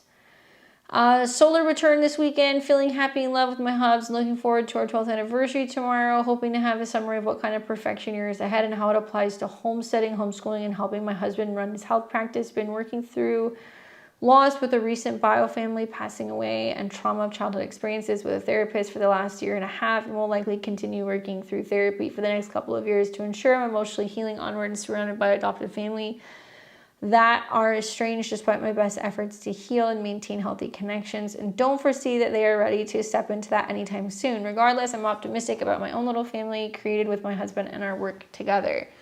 Well, happy almost birthday. Quite the birthday if you're having like a new moon birthday. So first things first is, you know, anytime there's a new moon or like a full moon that's within like 2 degrees of your natal sun, I would kind of consider this a new moon birthday. So, you know, sometimes what I found is when we have these new moon birthdays, it's almost like everything feels like it's getting washed out, like the days and weeks leading up to your birthday. So if you're kind of sitting with this heaviness where you're like, wow, there's a lot of stuff coming up and there's a lot of things changing for me, and I'm like clearing things out and working through trauma, working through grief, working through loss, working through transformation, anything that deals with working with a psychologist or like, you know, kind of passing through like childhood stuff, very much is the energy of the 8th house, which you're very familiar with because you have so many planets there. So even though you're in Aries and you have quite a few planets in Aries, this is like a very strong, almost like Scorpio signature, which is regenerative, right? There is a sense of like what's new and then also what's like dying off. And so maybe something that's helpful to kind of think about, especially as you're going to become very, very familiar with your 8th house over the next couple of years through your Saturn transit, where you're working through childhood trauma as Saturn rules your 5th house and you're going to therapy, you know, and you're working through how you can change and transform your relationship to your own inner child, also with your children, right? And that kind of stuff. And then you see Neptune that's going through there. So it's about learning to kind of really merge with relationships, sexual healing, kundalini, vulnerability, you know, really going deeper in layers of intimacy that may not even be about sex. Like Neptune's about transcendence. So it's about how you can feel like you can have healing just by having that closeness and that support. And also like a lot of merger that can kind of happen where you're focusing on growing your wealth and your resources together. So the 8th house can be like inherited stuff that your partner can go through, or you can go through investments that you guys are focusing on, ways that you guys are growing your money, talking about putting, you know, money into like accounts, or talking about retirements, dealing with insurance, even things that are going to be connected to like retirement accounts, right? So where you're putting money and kind of like your nest egg aside is definitely the 8th house. And then obviously you have this Chiron transit that's going over your sun. I would say that ultimately Chiron is like the greatest like teacher ever. I mean, if you go and learn about his mythology, he was very different than some of the other centaurs. He was very focused on astrology and pattern recognition, science, anything that was connected to healing. And so in a way, you know, Chiron going over your sun is this initiation phase. And you've kind of gotten really close because it got up to about like 27 or 28 degrees. But over the next couple of months, Chiron's going to be going over your sun. So it's calling you to heal wounds that you have with male figures. Okay, so it could be father figures, it could be brothers, it could be grandfathers. It can mean that, you know, you are also seeking to kind of connect and collaborate because the sun rules your 11th house, where you're joining healing groups, healing communities, maybe where there's going to be, you know, kind of like group healing or group therapy. Maybe you're doing some kind of art healing, right? So it can be about creative and things that are expressive. And your sun is at 29 degrees. So that's a critical degree. It's a karmic degree. So I think a lot of this is like healing issues that maybe you might have with abandonment revolving around men. And it may not necessarily mean like your husband, but it may mean that it's like father abandonment wounds, grandfather abandonment wounds. And the 8th house, you know, obviously is the house of death. So sometimes kind of the gateway to some of this healing is through something ending. And so I think about when I've gone through like my 8th house annual perfection year, like when I had Uranus going through my 8th house for the last couple of years, it was pretty fucking wild. I mean, I got to a point where like halfway through it, I was like, I don't think I can take anymore. I was like, my dog died, my grandma died, 2 or 3 of my friends died. I mean, like it was just, and then I lost a bunch of friends and everything kind of just ended. And when I got to like halfway through the transit, I was like, okay, like something good has to come from this. And as I was getting to the second half of the transit, it was like I got a new dog, I had ways to kind of honor my grandmother. I had, opportunities to connect with friends after when 2 of my friends died, made new friends. There was a lot of like regeneration basically that came from that. So you may be feeling this year that this is a regenerative year. And so think of whatever is getting cleaned out as like all the muck that's kind of coming out. So that way you can, create something that's going to be fertile and something that's going to be strong. So very likely, you've seen leading up to your birthday that, the last couple of weeks have probably been kind of rough. And think of this as like the fertilizer to bring in something new. So she says, my brother died in 23, followed by my mom last December, and my adopted grandma and a friend. I'm sorry to hear that. It's just, it's just part of the course. I think when you're going through 8th house transits, and what's interesting about like the Virgo risings who are going through this is a lot of it is about this renewal of self, because wherever Aries is in your chart, Aries is going to represent your relationship to something, right? So Virgos are learning that their relationship to death, transformation, vulnerability, the other side, and self-renewal is all just being cracked wide open. And it's just a little bit more personal right now because right around the time of your birthday, literally on the 19th, Mercury, Mars, and Saturn are all meeting, and it's going to be at a 7.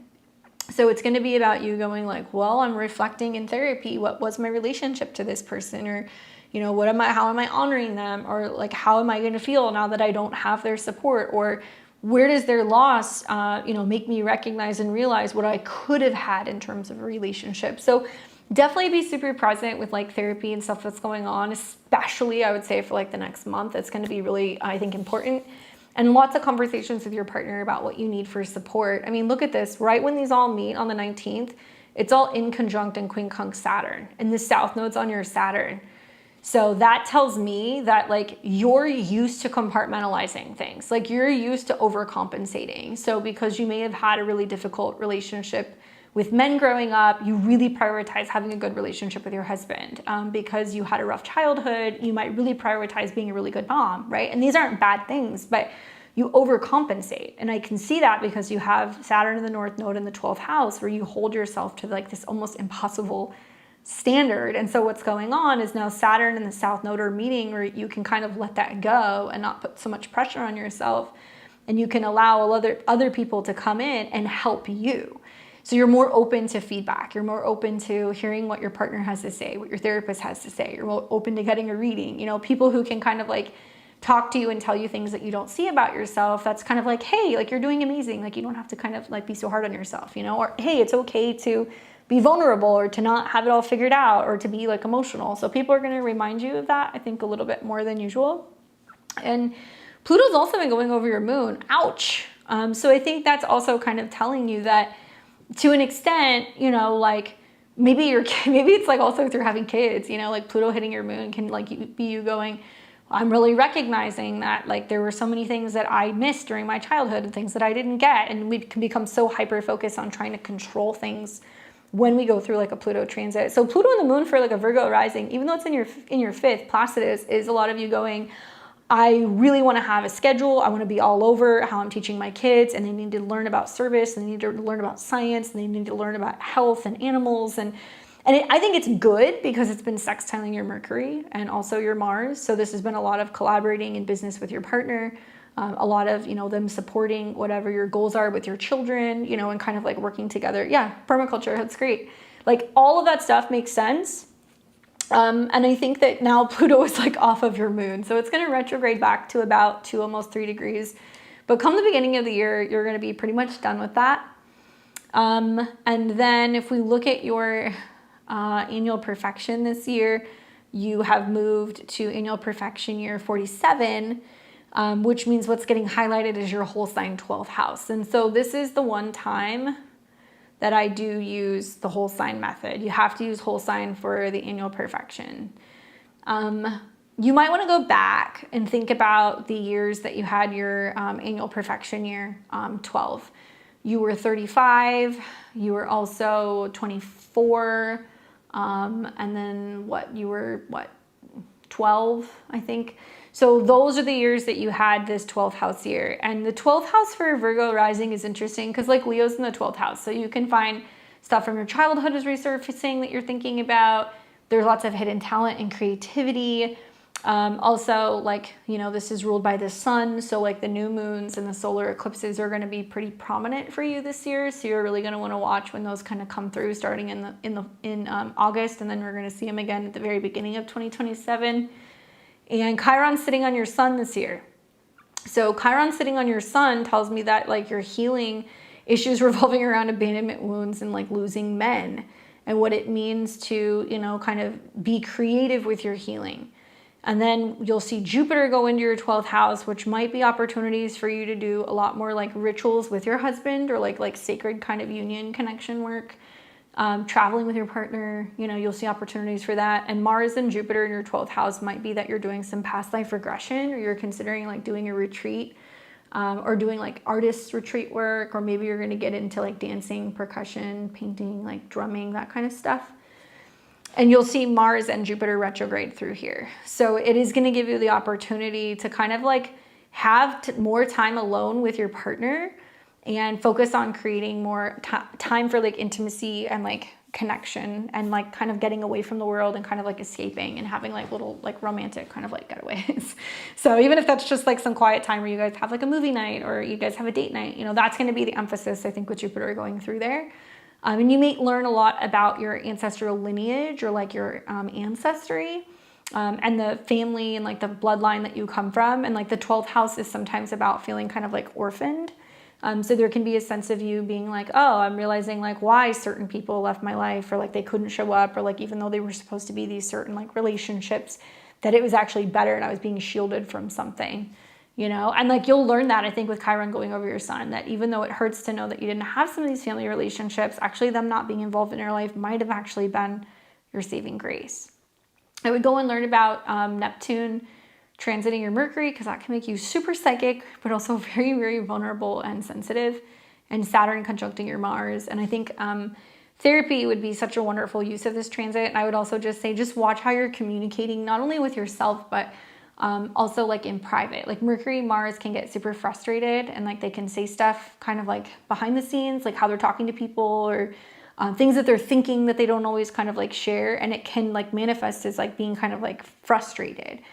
Also, this is about heat, anger, aggression. It can be about fevers, things that are connected to where if you're holding on to something that makes you sad or angry, like kind of lower vibrational emotions, that it can create like financial blockages or like issues that can be impacting your hormones or like your reproductive organs too. And like in the 8th house, you got to be kind of careful with that.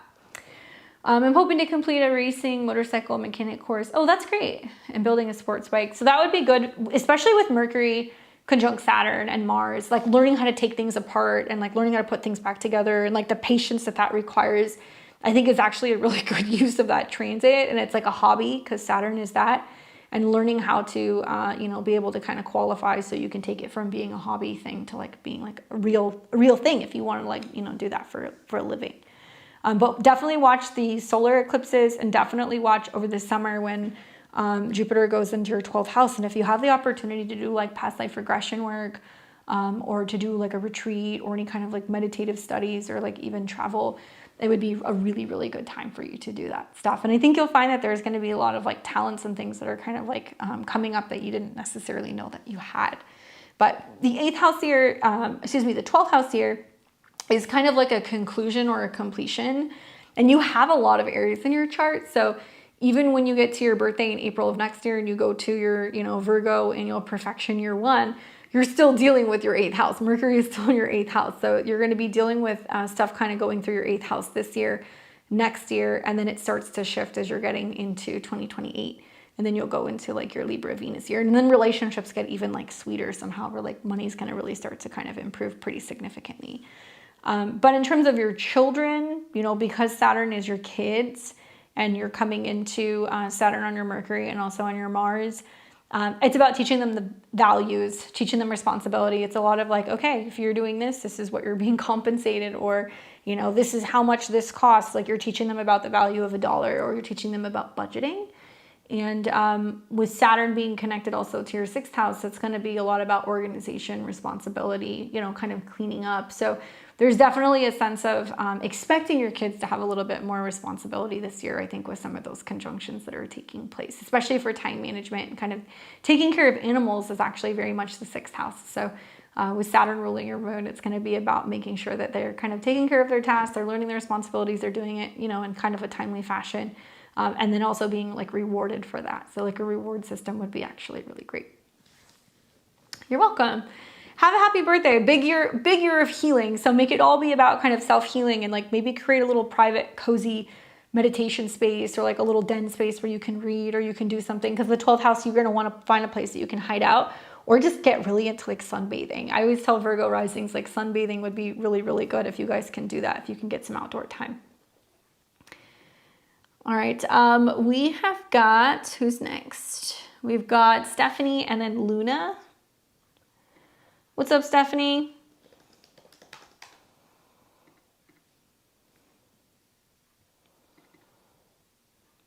Let's see.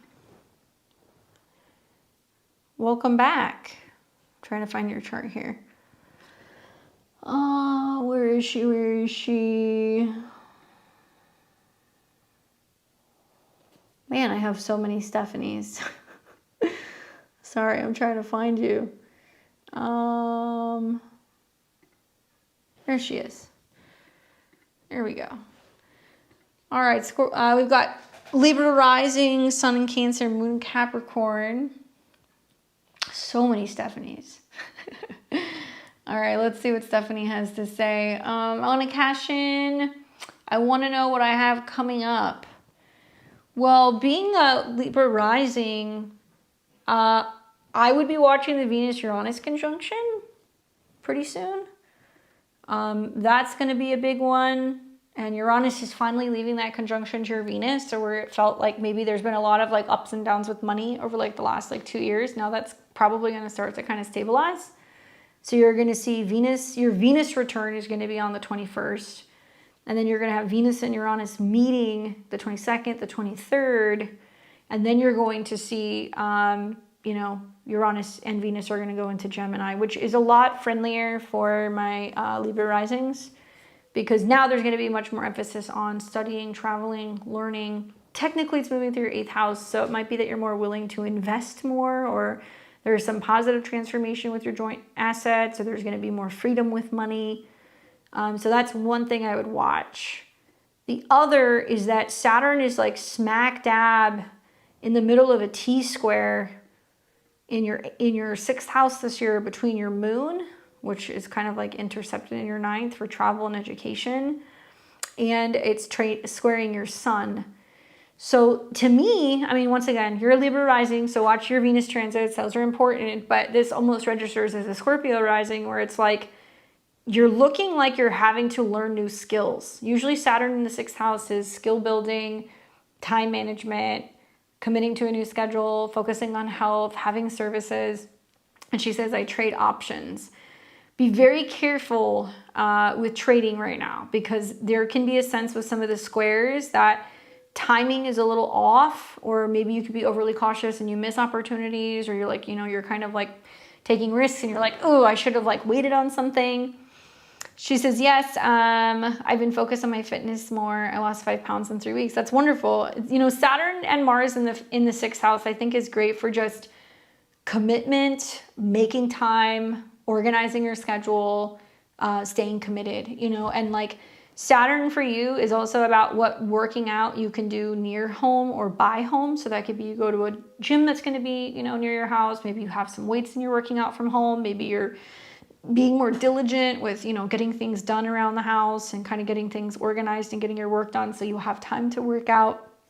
But Saturn's a little bit of like a stinker, and it's kind of squaring your moon. So you might feel a little agitated that like work is not progressing as quickly as you would want it to, or that you're not able to travel if you feel like traveling. Simultaneously, it's squaring your sun, so that can also mean that you're having to be really diligent about when you can schedule time to kind of connect and collaborate with other people, and you're having to put in some hard work before you're seeing some of like the positive results of your career change, which is likely going to be something that you'll see down the road over the summer. You know, as you're getting into like July and August, when, you know, Jupiter's hanging out in your 10th house, you're going to start to see your career expand. Yeah, I feel very pressured at work. Yeah, and guess what? I think it's like doubly because you're seeing Mercury, Mars, and Saturn that are there at the same time. She says, I am waiting on an offer. So Mercury, Mars, and Saturn makes me feel like there can be discussions about an offer that's going to be coming in like Sunday, Monday, when this triple conjunction happens here. Saturn can be things that are kind of permanent. So it's like, do you want to do this permanently? How long do you want to be working together? So look for that at the beginning of next month. And then you're also going to see Jupiter get into your 10th house, which is definitely going to start growing your career. And you're going to see that happening pretty significantly from about mid-June on. Another window of opportunity where there could be a job change would be the end of June going into July when there's a retrograde. But once you're getting into Jupiter in your 10th house, your career is going to start to expand. You're going to have more authority. You're going to have more recognition at work. A lot of my late Libra risings, early Scorpio risings are going to find that they may get a job offer that would allow them to move or relocate because it's going to oppose Pluto. So you'll have to decide if you want to go back into the office or if you want to commute somewhere further away or if you're willing to take a job and relocate. And Steph says there's a lot of drama and work at the office, a lot of jealousy. Unfortunately, that's the downside of having Saturn and Neptune in like the 6th house, especially for like a late Libra rising. It makes it hard to communicate with people at work. And there can be this feeling of like people being kind of like catty or like out, you know, kind of like out for themselves. And making it difficult to just kind of communicate and get things done. And it might make you kind of feel like, man, it's not even worth like asking some people for help or going back and forth with some people because like you don't want to like rock the boat. And that square to your moon and your sun is a lot of you going like, okay, you know, is it time for me to move on to something else? Or, you know, really will test your communication and your patience, I think, with some of the people that you're working with. But keep your head down, really focus on the grind. Be mindful of how you're communicating with people. I would say, especially come the beginning of next week, like Monday through Wednesday can be a little gnarly. And then it'll start to ease up when Mercury and Mars are starting to separate. And for a lot of people who are having like late Libra rising, early Scorpio rising, this new moon was in the 6th house. So it's setting the stage for, oh, am I looking for a new job? So watch for opportunities for that to arise when Mercury hits those degrees. So that'll be right around the beginning of May. And then Mars will also hit that. And that's going to be happening closer to like around mid-May. But most likely, I think with, the new moon and also the planets that are kind of going through there, I do think that within about a month, likely you are going to see some kind of change to your work or to your schedule. So I definitely think that that's something that I would look forward to. I have 2 court cases. One bankruptcy is going after my baby daddy for $30,000. One is bankruptcy, one's going after my baby daddy for $30K. So the money that you're going after that's owed to you is the Venus-Uranus transit in your 8th. So you may find that there's more likelihood of like figuring out if you're going to actually gain money from that, which could happen in the May-June period, but I feel like it could also play out until about October or November.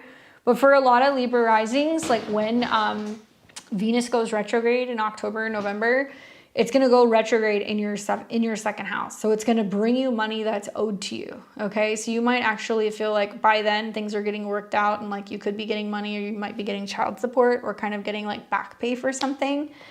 Yeah, he's hiding. Well, that's because you've got, Uranus on Venus in the 8th house. So you may be able to track that down, and then dealing with like bankruptcy stuff and anything connected to debt. Saturn going into like the 6th house can be that. It's a lot of like having to close down accounts, dealing with trying to kind of prove, the burden of proof of like, look, we don't have the funds, or, we closed down the businesses, or we're not able to kind of pay stuff. And that's a lot of what's kind of going through here. A lot of this is about preparing to kind of go to court. Mars is going to be about court. So you'll see more of that. That's going to be coming up kind of mid-May on. So hopefully that's helpful for you, Stephanie. But you'll definitely see things are going to ease up as you're getting into May. It's the most intense right now. And I would say just staying on top of your physical health. And also if you have to be going back and forth with anything legal, make sure that you've got a second pair of eyes on things and they're kind of looking over everything, especially when it comes to like legal documents, because there's going to be certain times you have to submit things, and that's what you really want to watch for. All right. Cool. You got your surgery consult. I love to hear that. I know we picked out a good date for that. You're welcome. All right. And we've got Luna. And then after that, we're going to have Matt Powers and Yara. Okay. Thank you guys for your patience. All right. So let's see. Who do we have next? So we've got Luna.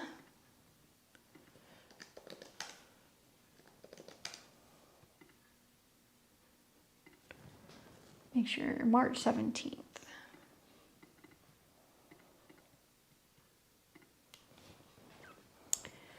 And we move this to Placidus.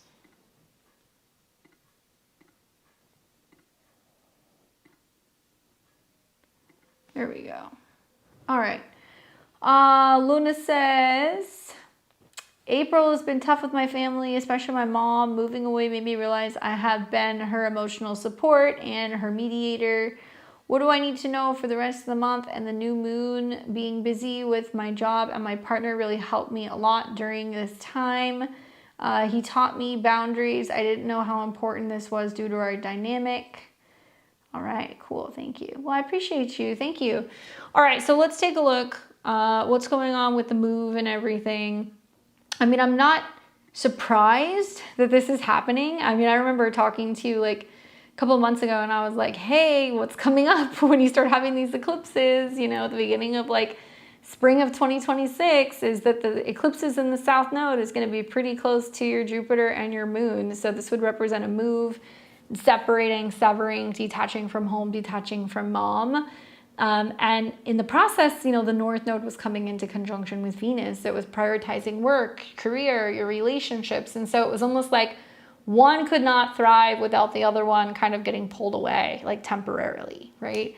And usually mom can be very emotional, or there can be mood swings, or even you could notice there's a lot of like emotional kind of changes with your patterns when the South Node is aspecting your moon. So that's, in a way, it's just setting up. So it's actually going to kind of be there for a little bit longer. You'll see the South Node connection to your Jupiter, and then it's going to connect with your moon, which is going to be at the end of May, and then it's going to start to ease up by June. So there's still a lot of like changes in your communication style with your mom. Maybe she's going through some moodiness, you know, that kind of stuff. And your relationship with your family is going to be more Mercury, because Mercury rules your 4th house. Well, look at this. Saturn is also coming into conjunction with your Mercury. So it's about you being like, I have to have boundaries and how I'm communicating with my family. I have to be more assertive. Saturn rules your partners. And it's basically like him being like, look, you got to look out for yourself. What are we building? What are our goals? Like, you know, like where do you have to kind of step back and focus more on yourself and not feel like you have to be like the family mediator? So everything you're going through totally makes sense to me astrologically. To some extent, there's still going to be a lot of things changing, like with your relationship with your mom, because all year Saturn's going to be conjuncture Mercury. So you might notice that it's going to ease up here soon when Mercury, you know, comes out of a conjunction with Saturn, but Saturn is going to retrograde back to your Mercury. So you're going to feel this again pretty much September, I would say, until about February of next year. And I think this is more about family gatherings, holidays, family celebrations, you know, what the family is wanting to do and whether or not you're feeling like you have to jump in and you have to be like the party coordinator. And I think your partner is going to be like, well, what about our plans or things we're doing with our friends? And it's not just about your relationship. It can also mean that you're trying to say, hey, I'm prioritizing my career, right? Because you're a Cancer rising. So it's your whole sign 10th, where you're really focusing on your relationship to your job. You're really focused on, you know, productivity and kind of getting like recognition. So in many ways, you're staying the course. That's how I see it. You're going to continue to stay the course. And so you're getting to like about this time next year, and then you're going to see a lot of that hard work that's going to pay off. There will be retrogrades and eclipses happening over your moon next year. So like, I don't want to like, you know, have you worried too much about this now? But in February of next year, when you have an eclipse on your moon and you have a Mars retrograde, you know, that can be a time where you're like, okay, you know, now I'm trying to kind of reassess my relationship with my mom or reconnect with her more, or, you know, if she is kind of acting up between Saturn on your Mercury and an eclipse with Mars, you might have to kind of say to like a sibling or like another relative, like, hey, like this isn't working, you know? So exercise healthy boundaries. I think it's not just because your partner is recommending that you do it, but like for your own peace and also for you to be able to have enough attention and energy to kind of prioritize going after the things that you want and not feeling like you're kind of consumed by what's going on with your family. Obviously, because you're ruled by the moon, you know, this most recent new moon that we had today in Aries is really kind of highlighting for you. Where is it? There we go. That it's all about setting intentions revolving around your career goals. And so over the next 2 to 4 weeks, it'll be something that you're working with, but it's going to become really prominent in about 6 months' time when you start seeing that there's like eclipses and full moons in your 10th house. So my advice is just keep this rolling, whatever, you know, this new kind of assertive, bold, kind of independent Luna. We want to see what she can do with some of that stuff. We want to see this turn into what's going to be a full moon, and that's going to be pretty prominent for you at the end of September of this year when you have a full moon where the moon, your chart ruler, is meeting Saturn, your 7th house lord, on top of your Mercury. Is this going to be an important meeting between your partner and your family? Are you going to get a raise at work or a change in your status? Are you going to have to give an important kind of like presentation? Do you possibly get engaged? You know, like there's going to be like a really big shift to like your status. And I love that it's trining Jupiter because it can mean you're more confident, you're making more money. There's like a lot of abundance and a lot of growth.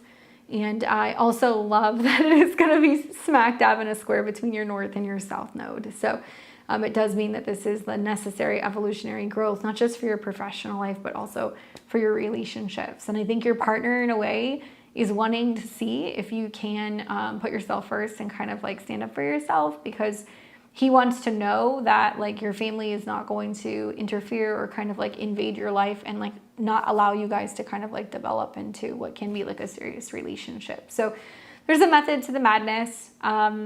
Definitely can be some big kind of work stuff going on in August and September with those eclipses. So I would look forward to that. And don't worry too much about what's going on with your mom, because regardless of what happens this year, you're still going to be reevaluating and reassessing how to communicate with her and how to work with her in the beginning of next year. It's going to come in like February of next year. So if there is some distance and healthy separation, if she gets kind of bent out of shape, she gets upset, or like, you know, other siblings are like, oh, mom's leaning on me too much because you're not talking to her, I'd just let it go.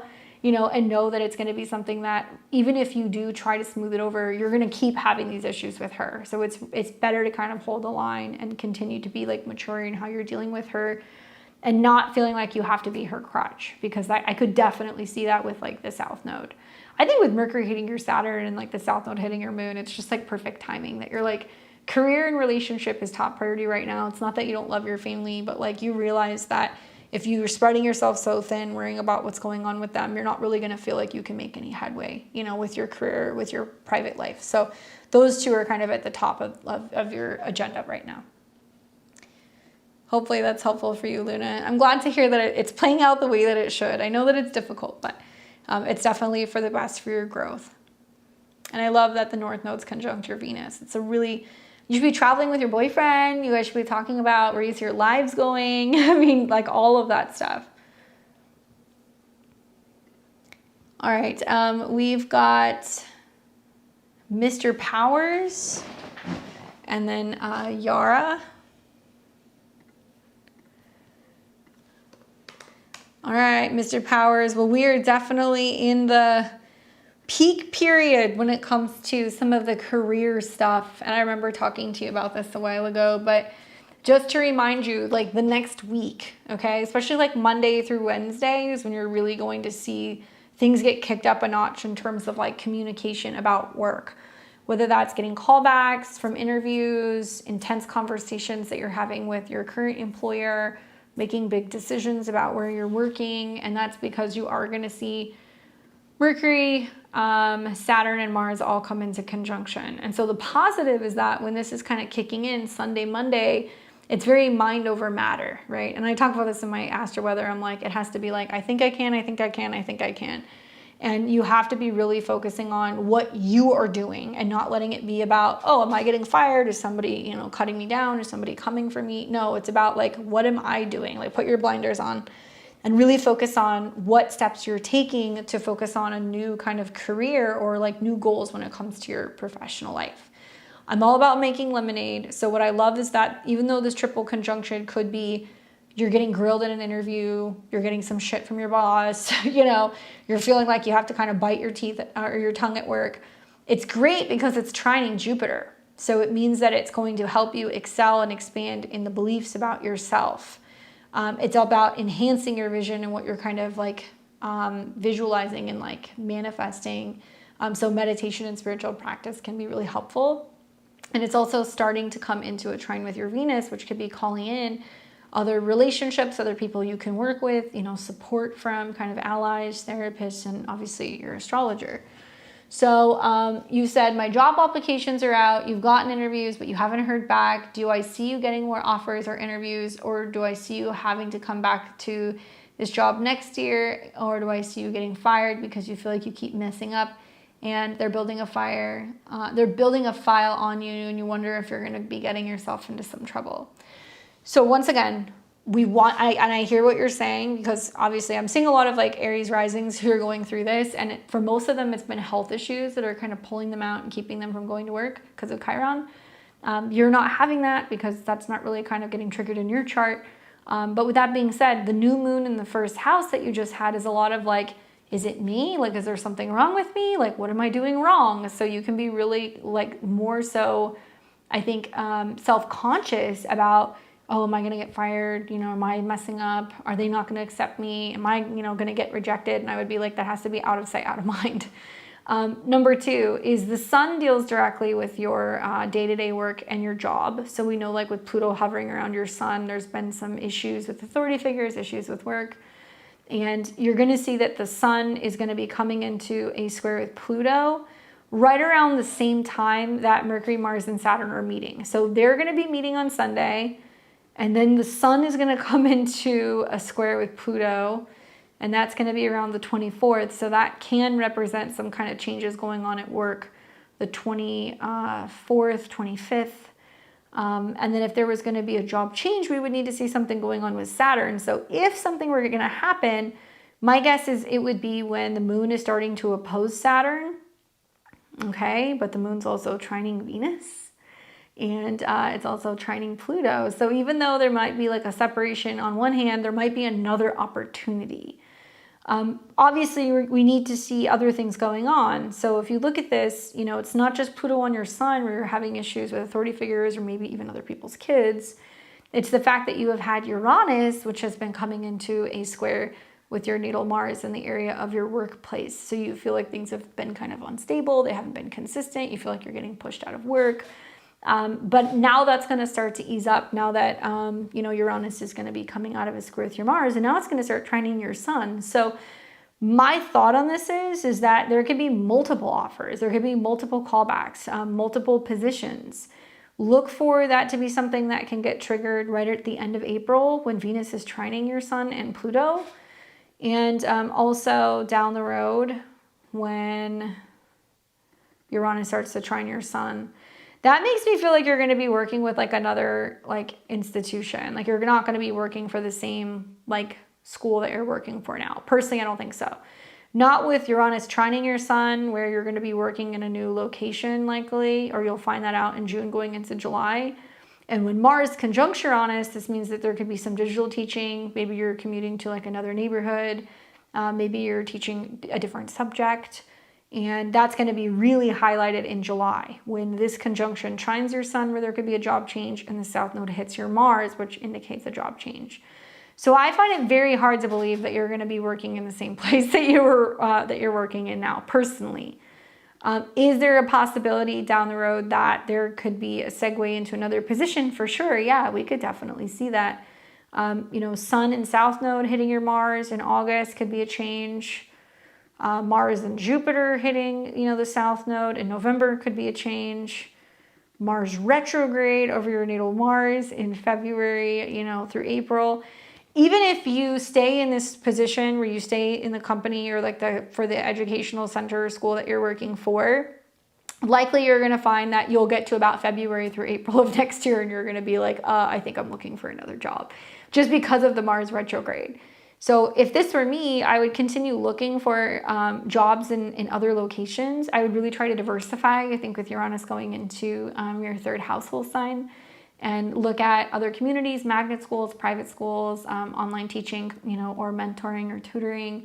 May not sound like glamorous, but I definitely feel like it's an option. And you may also find that there's going to be subjects that can be more creative that you can be teaching, as you're going to see Jupiter that's going to be going into your 10th house, into your 6th house. But for the most part, the most tension is going to be Monday through Wednesday. People out to get you. I mean, that's going to be very much like, I would say, Jupiter or Venus. And neither one of them are involved in this. In fact, some of the trines between Mercury, Mars, and Saturn are to your Jupiter and to your Pluto and your Venus. So it's almost like you're saying, it's not about people being out to get me. It's about me overcoming things and going like, I know what I know, and I'm confident and I'm optimistic, and I'm going to take my skills elsewhere. So it's about really approaching any of these interviews or anything that you're doing with a sense of just being confident, like feeling like you're showing up and you know what you're doing, like not feeling kind of broken down or kind of beaten down or kind of burdened, which you can kind of feel like now that you have like this activation with the new moon and Chiron on your ascendant. Pluto on your sun too, because Pluto's about to retrograde. So like in May, it's going to retrograde and it's going to come back into conjunction with your sun. To me, that represents where there is about to be a major change and a transformation where you're no longer working with one set of kids. Now you're working in a new location and with like a new set of kids, right? All these planets going through Leo. And that'll trine Saturn. So by then, if you do end up getting into a new position, you're going to feel really confident. You're going to feel like, hey, okay, I know what I'm doing and I'm getting like a fresh start. And you should be much happier. So even if if you do stay in the school that you're in, which you'll have an opportunity to get out several times between now and next year, but it might mean that you're working for a different department, you're working for a different grade, you're teaching a different subject, and you might get moved around a little bit because there might be some changes that's kind of going on with staff as well. So I don't necessarily see you getting let go. Most of the Aries and Aries risings that I'm talking to are kind of going, I'm ready to rage quit my job, or, I'm interviewing in other places and I got a job, so now I'm going to quit. So it might mean that you end up finding a job and that that you're getting ready to quit and you're waiting until you find the right job, or you're waiting until something is secure before you give them notice. And I would probably recommend not doing that. Like, don't do that yet. Don't count your chickens before they hatch. Wait until you have another, job that you're confident that you can be kind of like sticking with. And then let's do something like when, Mars is, making an aspect maybe to your natal Saturn, right? So we would want to see probably Mars starting to come out of the square. So yeah, I would say either when Mars is in Taurus is when you say something, when it's sextiling, like right around early June, or you wait until Mars is coming into Cancer and it starts trining your Saturn, which would be August. One of those 2 months, if you have a position that you've accepted, you can tell them that you're going to peace out. But to me, it looks like the race is on where you're feeling like you have to find a job before they get rid of you. And I would say, don't look at it like that. That's not necessarily what this is about. This is about finding a position that's going to be better for you and where you feel like you're going to be appreciated more and your skills are going to be, I think, better utilized, rather than being in a position where you feel like you're working with kids that are difficult to work with and they're not receptive and you've got like power struggles going on with like superiors at work. I would be very surprised if there's going to be a job cut. But I have to be honest with you, like Mercury, Mars, and Saturn, the next 3 days of this next week, if there's going to be any harsh communication with people at work, it's going to be under these conjunctions. And it starts on Sunday. So use that energy to be kind of empowering yourself, but also following back up on interviews, people that you're checking in with, if you're kind of like, trying to get hired, and continuing to send applications, because I think the best is yet to come. And that even if it's something that's kind of happening in the middle of summer that you're like, I have this job I can stay at, but I'm wondering if I'm going to get picked up somewhere else, keep looking, because things are going to get really good as you're getting into August and September when, you've got Jupiter that's coming into your 6th house and it's going to start making trines to Saturn. And I think that you're going to feel very confident about whatever it is that you're going into and probably have a little bit more fun with what you're teaching as well. Hopefully that's helpful for you. All right, we've got Yara. Let me find Yara here. All right, Yara, I've got you October 24th, 2000, 10:39 a.m. in Reston. I made sure that was the right info. She's coming back and she says she wants to know about her love life, currently in a serious relationship, and want to know what's ahead for you this year, particularly in terms of engagement or marriage. So I'm going to tell you off the bat, not much is going to change from what I told you. The degrees are off a little bit, so some of the things that we were talking about last time are going to hit a little bit later.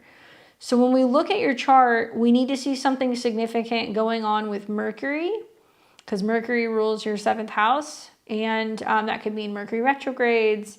It could mean, you know, when there's a transit over or in conjunction to your natal Mercury, which you're going to have in the fall, or planets that are going in and out of your 7th house, that's when there's going to be some definitive changes in relationships. So first things first is nothing's really impacting your Mercury right now.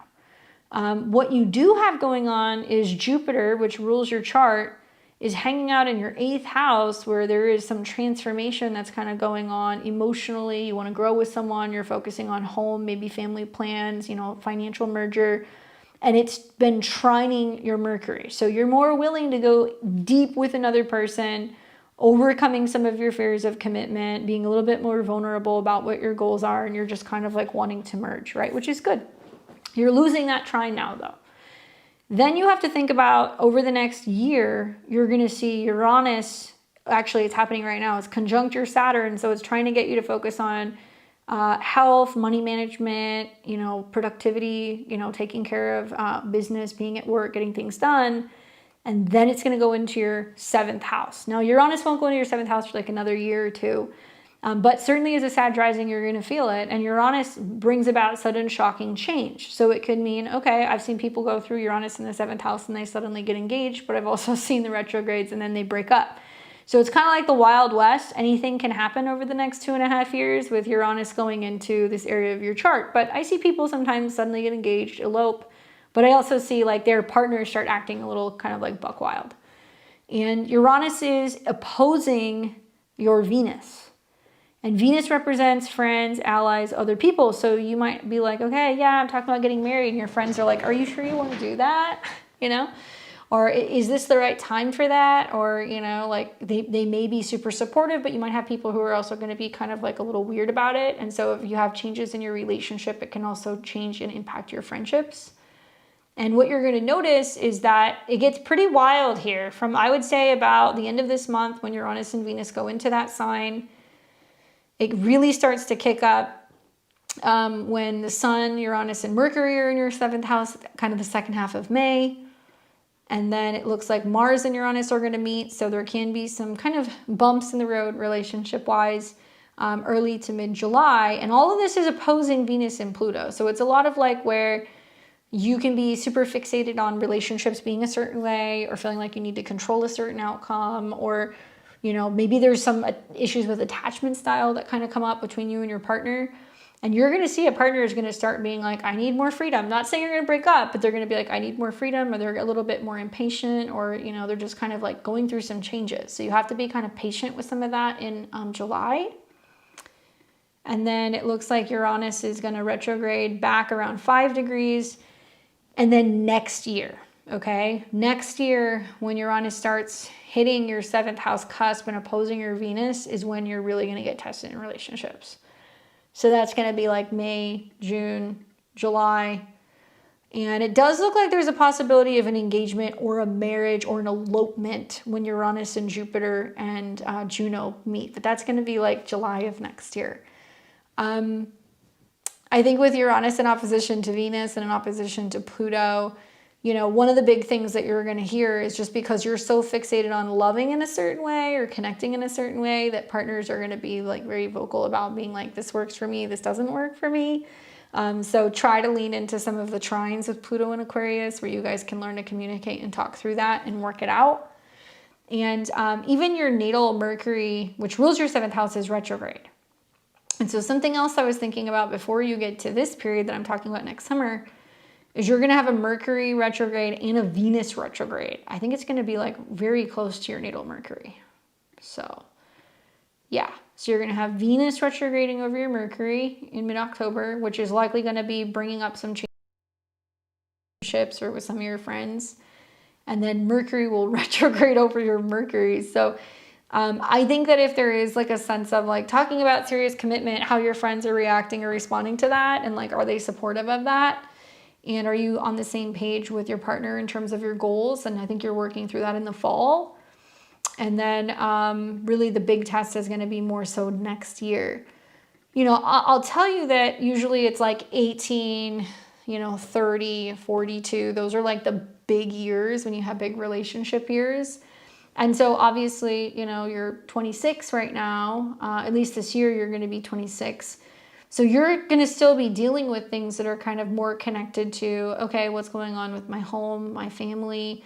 26, 27, 28, 29 is usually that build up. And then like 30 is usually the big relationship year. So knowing that you have Saturn in opposition to your Venus and like, Jupiter retrograde on your descendant, I would recommend that you really make sure that you want to get married. You make sure it's a good match astrologically.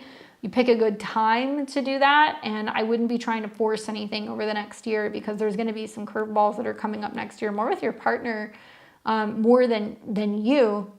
And if you guys have really good synastry and it's a good match, then like, yeah, for sure, then obviously it can override some of this stuff. But having retrogrades in your 7th house and having your 7th house Lord retrograde tells me that there are some kinks that need to kind of get worked out before you ultimately do settle down and you get married. And I would probably advise you to do it when you're going through a good Mercury transit. So, right now Jupiter's trining, so you can talk about that. Next year, Jupiter is going to sextile, so that's another option. So you can start to see when in 2027, Jupiter starts to sextile, that could be another window. And then when Jupiter and Mercury come together, that would be an even better time to get married, which is kind of like the end of 2028 going into 2029. So you're always going to have windows of opportunity. You're young. That's the other thing. So like in your chart, your relationships will get better with age. So especially when you're like 29 or 30. So even if it's an engagement, but there isn't really like a sense of getting married till the beginning of 2029 would not be the end of the world with this, because you're going to allow some time for the Uranus kind of transit to do its thing. And I would just say, be very clear with your partners that, you're willing to communicate and like give them the space that they need, but that you also aren't willing to deal with somebody who's going to be kind of like flippant and like back and forth, because that can really drive you crazy when Uranus is in opposition to Pluto. I've seen a lot of like Scorpio risings who have gone through that over the last couple of years. And I dealt with my fair share of Scorpio risings who've been going through that. And it's been like a lot of people who have Pluto in their first house like you that are just very reluctant to change. Maybe because you have Pluto in Sag and you're like a different generation, you're going to be more open to it. But 7th house is going to be about challenges and like dealing with diplomacy. So you're going to see that there's a lot of things that you want in relationships or marriage, but Uranus hitting Jupiter means that, there's going to be people who are going to come in pairs, or like you think that you're going to be getting married to one person or settling down with one person forever, and then other people pop in, or you're going to couples therapy with somebody, or you're getting a reading and you're trying to predict, what's going to happen in your relationship, because your 7th house could be your astrologer too. So I'd really recommend establishing a relationship with like a therapist or working with an astrologer as you see Uranus going into your 7th house, because I think it'll be really helpful in better understanding you and also why certain things are happening in relationships. Having gone through that transit myself, like I had Uranus going to my 7th house and it aspected my chart ruler, like kind of like you. It was a lot of me going, oh my God, relationships are like super fucking crazy. Like, why is this going on? And like, what is my role in this? And I just felt like I just had to kind of observe for like a year and then realize that I was like, not for me. And I'm not saying that will happen for you, but it's definitely going to be a lot of like, what are you willing to put up with in relationships, or where are you doing relationships differently and being kind of like unconventional and getting outside of the box. For some people, it's like, we don't want a traditional wedding, we want to elope, or maybe it's about not even getting married at all. It's about connecting and being life partners and doing life different in that way. So see what comes kind of next year, and definitely go and learn about Uranus transiting your 7th house and Uranus opposing your Venus, because those are two very big transits that are going to be happening next year. Hopefully that's helpful for you. All right, so now we're moving on to the Q. So we've got Heather, Brian, and Polly. You guys are all next. Thank you guys for your patience. I appreciate it.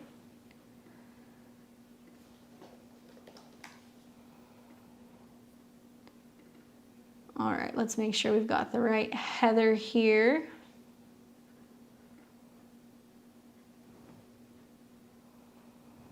What's up, Heather? All right, Heather J. So it was 123. There we go. All right, January 23rd, 81, 903, Virgo rising, Virgo moon, sun in Aquarius. How you doing with that Pluto transit, girl? All right, Heather says, I have been semi-emotional anxious this week. Like, I know everything is changing and I want it to change, realizing no one is putting pressure on me but myself. I like that. But my house is up for sale as of 3/12. I really want to feel free, whatever you see. Cool. Yeah. Welcome to my life. I have Pluto on my sun natally. So when people go through it, I'm like, yep. All right. So here's the deal. I love this for you, that you're like, I know change is happening and I'm putting too much pressure on myself. I feel like a lot of like the Pluto sun transit is about the awareness that you can be super hyper critical of yourself and also like obsessed and fixated with the idea of trying to make things happen your way, right? Especially in a fixed sign. So like in Aquarius, it can be this sense of like, I have to embrace things have to happen this way. And like, you can almost like drive yourself crazy when you're going through that transit. And your sun is at a 4. So it's about changes with your home, right? It's also your emotions. It's things that are connected to your roots. And Pluto is a slow moving transit. So it's taking some time to wrap your head around the idea, because Pluto rules your 3rd house, of moving. And the idea of, okay, you know, your mindset with where will I go to? What will that look like? You know, how is the ending of this one phase of a home going to make way for something new? When is it going to sell? Where am I going to go? And I think really the best advice I can give you is just let go, right? Like, life is what happens when you're, you know, kind of like busy making other plans. And like, I've seen that a lot with Pluto squares. I've seen that a lot with Pluto conjunctions. What's beautiful about this is that, you know, Pluto is also simultaneously starting to come into a trine with your Saturn. So you can feel like it's going to give you a lot of like creative freedom to kind of like redecorate, redefine, recreate your next home space. And it's also coming into a trine with your Jupiter, which is going to like rejuvenate and bring in opportunities for renewal and kind of expansion with relationships. So there's a lot of like goodness here. I really feel like for you, what's the most interesting thing is you're not really going to see changes that are going to happen with your home. You know, maybe the south node on your moon is bringing that up, but your home is going to be more connected to your 4th house. What you're selling, and like your home and your marketplace, is going to be the 7th. So could an offer come in? Yeah, but it looks like people are going to kind of drive a hard bargain with like Mercury, Mars, and Saturn in opposition to your Jupiter. Is like people are going to come in, they're going to be very interested, but they might give an offer and then ghost, and they might kind of go back and forth, and there might be a sense of them being like very involved and then kind of taking a step back. She says, I'm actually taking art classes soon. I turned my art brain off in high school. I love that use of the 5th house Pluto transit, especially because Pluto is the hand. So anything with drawing or painting or sculpting or any of that stuff is like a great way to kind of channel some of that like mental mindset, so you have an outlet. So well done. But whoever's trying to potentially like negotiate with you or like work a deal in with your home, like they're going to be pretty impatient and kind of demanding. And like, there's not a lot of people being very lenient or willing to work with you on a sale, at least for about the next month. Okay. She says, yeah, I've seen 2 people interested, but no offers. And that might continue until mid-May. You're going to see more offers probably when Mars is going into Taurus, you know, Venus is going into Cancer. I would actually probably recommend, if you're open to it, having an open house, because some of the best kind of transits for that is coming when Mars goes into Taurus, and it sextiles Venus in Cancer. So this is about showing where there can be the beauty of a home and incentivizing other people to put in offers. So I would be trying to do that actually like right around May 18th, May 19th, May 20th, like that period of time would be really good. That's fine. If you have one next weekend, great. But if for whatever reason that doesn't work out, try to do another one around that time period in May because it might be more successful. And with the moon conjunct Jupiter and Venus in the same sign, you might actually see people are more willing to bite right around that time. And then if not, I do see there is inevitably going to be some kind of change with your living situation, but that's going to come down the road. So even if it takes a little bit longer to sell this place or, kind of work out some of the kinks with this, it looks like you are preparing to either get into a new space or you're moving or you're debating whether or not you're renting or buying again October through November. And that's happening while the retrogrades are going on in your second house. Like I would encourage you to try to get your most bang for your buck because when these planets go retrograde in your second house, money can be a little bit tighter in the fall, but it can be a time where you can get like a really great deal. Like I've been telling everybody like sell high, because I think we're going to see the market kind of go up quite a bit over the summer. Like in July and August, I think the market's going to go up a lot. And we're going to have the opportunity to sell high. And then I think we're going to see things break down in the fall going into the new year. And so this might be an opportunity for you to be like, cool, like I've got some extra cash now. Like, do I want to go and buy a house and flip it and live in it? Be some kind of like family that's like selling the house very quickly, or, maybe it's an opportunity to invest in something that you're going to kind of change in some way. Yes, I've thought about not getting too tied down with a mortgage and renting and laying low. I mean, that would be smart. To do something temporary would be smart. And then when you have a really strong transit between Jupiter and Saturn, then that would be a better time to buy. So if you don't see anything that you like in the fall, wait and ride this period out. And then when Jupiter starts trining your Saturn, this would be a better time to consider buying about a year from now. So if you're able to sell now, about a year from now, you can, look at considering buying again if that's what you want to do.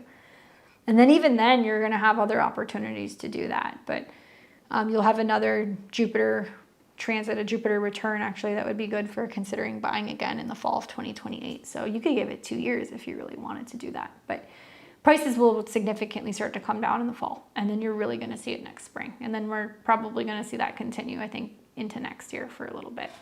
So you have time, but if you're open to the idea of doing something flexible or even exploring other areas, that might be something that you can kind of consider doing, especially in like September, October, or November.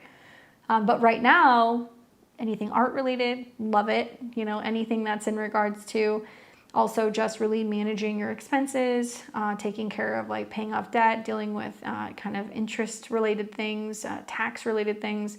As a Virgo, it's the season of change. So like bills are coming due, relationships with others are kind of under the microscope. There's like a lot of having to like release and let stuff go. And I would just really keep an eye on some of that stuff that's going to be happening over the next month in your 8th house. But for some Virgo risings, I'm also speculating that Mercury, Mars, and Saturn is like you telling people like, no, this is what you owe me. So making sure you're getting what's owed, or if you're having to tell people there's no deal unless you're paying me what this is worth. And you might notice some very significant kind of financial shifts that begin to happen for you later in the month. Yes, letting go is hard as I tend to like control. I mean, I think between Pluto on your sun and Saturn in your 8th house, I mean, thank God it's there in sextile to each other, right? So I love that you can be like, I can create, I can play, I can manage, some of this change. And really it's like, I see this as art therapy. Pluto on your sun in the 5th house is like where you're kind of dealing with childhood stuff, you're embracing creativity, you're looking for an outlet to kind of channel some of this kind of frustration and be more open to kind of letting go. And then that sextile to your 8th house is teaching you healthier habits, time management, but also like how to really unwind and let go and not feel like you have to control the outcome of things. So yeah, anything creative, anything psychological, anything that's self-help or self-awareness or kind of like psychological, I think would be like really beneficial. And, you're in your Saturn opposition. So with Saturn, exalted Saturn, retrograde in your first with Jupiter, there's been a lot of relationship to yourself, what you're doing for yourself, what you can control, who you are. And now Saturn is in opposition to you. So it's kind of a lot of like, okay, this is what you've built. This is what you've invested in. This is what you've done. But what's lacking? Is it intimacy? Is it security? Is it vulnerability? Is it closeness? So it's trying to get you to really reevaluate and reassess if you need more of those things, that it's trying to get you to kind of let your guard down a little bit and open up and like let other people in so that way they can kind of like build and kind of connect with you. So that's going to be an important piece of the puzzle, I think, over like the next couple of months. If you're feeling lonely, you're kind of disconnected, it's time for you to be like, okay, where do I let other people in? Hopefully that's helpful for you. Good luck with all of those changes. Pluto on the sun, I always say it's a once in a lifetime transit. Not everybody gets it. So if anything, I think it's going to really kind of wake up your inner artist, right? What's up, Erica? Hopefully that's helpful for you. Heather, let me know what happens. All right, we've got Brian, Polly, and Maritza.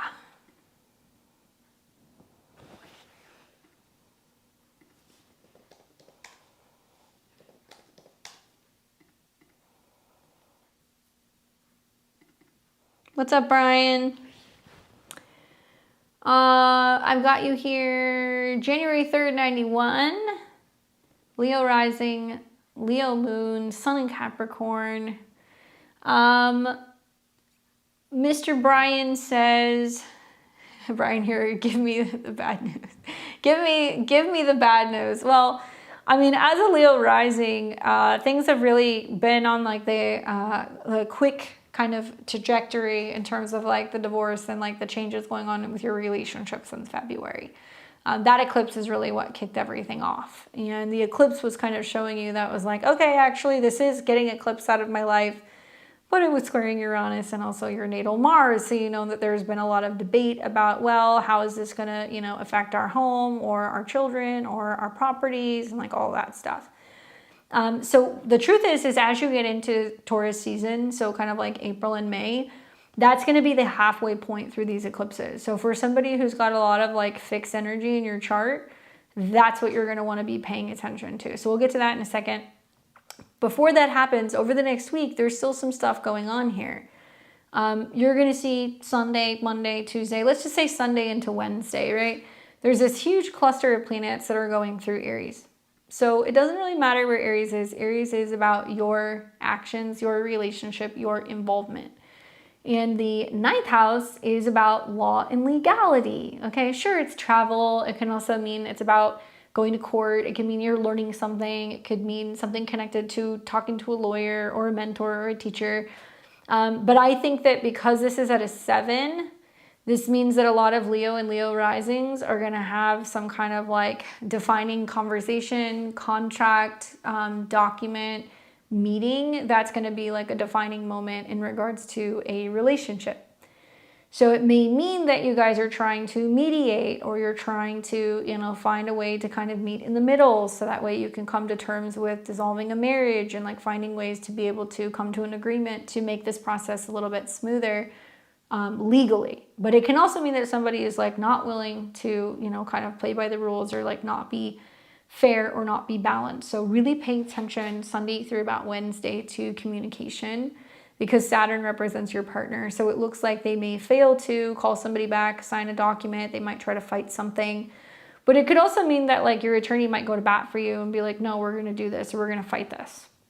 Then as you get into Taurus season, and the sun's going to start squaring where we had the eclipse. So that's going to be pretty much right around May 15th through the 19th is going to represent kind of like the halfway point from, basically the ending of the marriage to now this is going to be really changing your guys' professional or romantic kind of relationship status.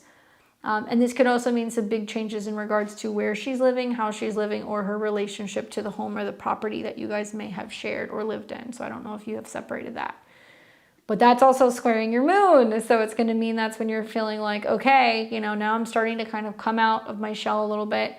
And I think you're actually going to be in much better mood, and things are going to be actually quite positive for you as we're getting into the summer. We just got to get to like Jupiter in Leo and like the eclipses in Leo. Come about July going into August and you're going to be like a brand new man. So things are definitely going to improve.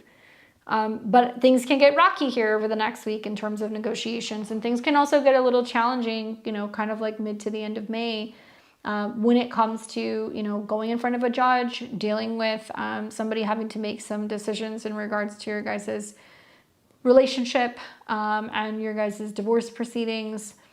I do think that Saturn represents your partner. So it's like once Saturn is going retrograde, you might be kind of finally starting to feel like you're free of some of like the marriage or like the relationship drama by the time that you're getting to August as well.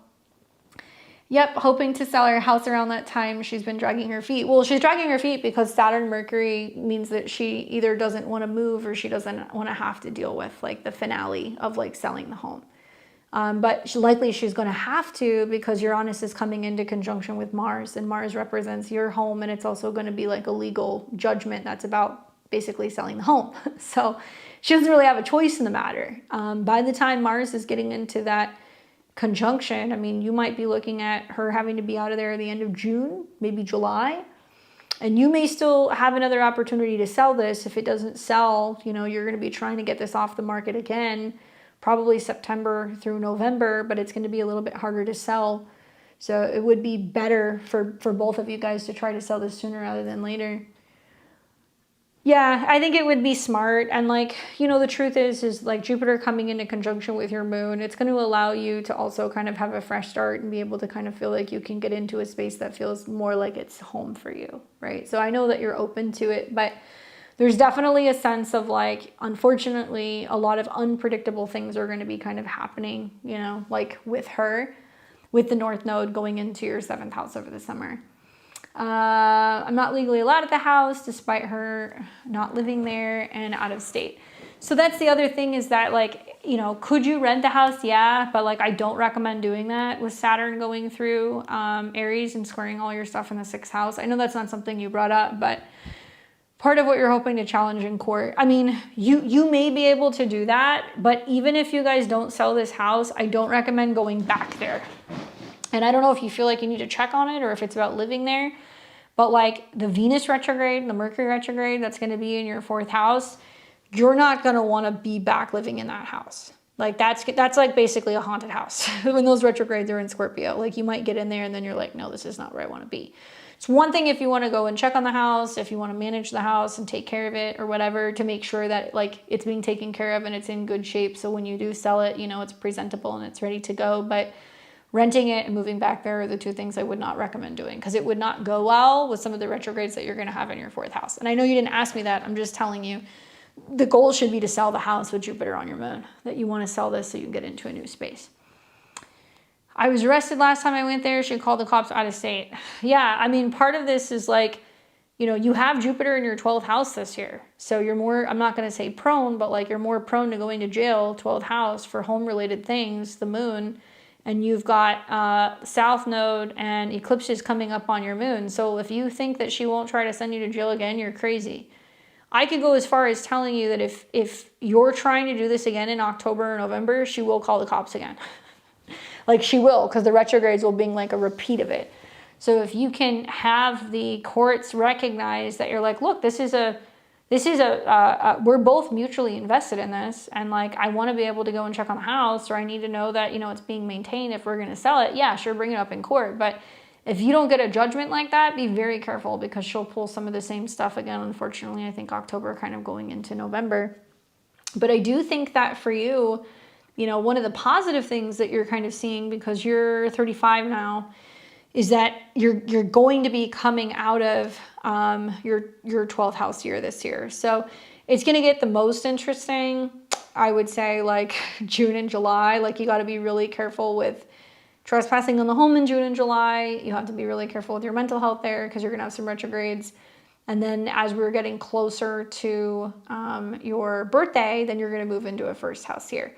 And that's going to be highlighting for you basically, okay, you know, now I feel like I've got my health back. Now I feel like I've got, you know, kind of on the straightened path with like work and productivity. You're sorting out some of the issues with like the divorce proceedings. Now you're going to feel like you can like have like your life back. Like Jupiter and Mars on your moon, I think that you're going to be like probably traveling more.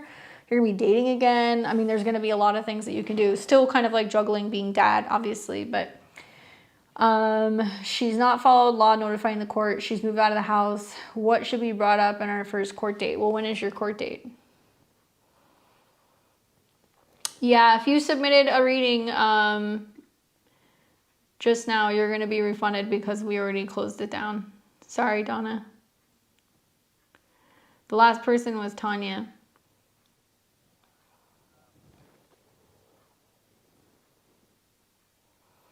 You don't know yet. Well, I mean, keep an eye on this next week. Likely you're going to find out there is a court date coming. Mercury, Mars, and Saturn can be that there is some kind of contact from an attorney that's going to be about an impending court date. And then you can also see when Mars hits that degree, you might be actually going to court right around mid-May. And then things kind of start to calm down. And I think there's going to be less of an emphasis on some of like the court dates, the legal proceedings, all of that stuff once Saturn goes retrograde. So it's going to get up to about 14 degrees. And then it looks like in the end of July, it's going to start to retrograde. And if you can have that baked in, you know, to like the court request that you're like, hi, like, can I go and check on the house? Can I have that worked out? It would be really smart to prevent there from being any issues, especially if you're trying to show the house or you're trying to kind of deal with like bringing like people in to help you sell it. That would be really important.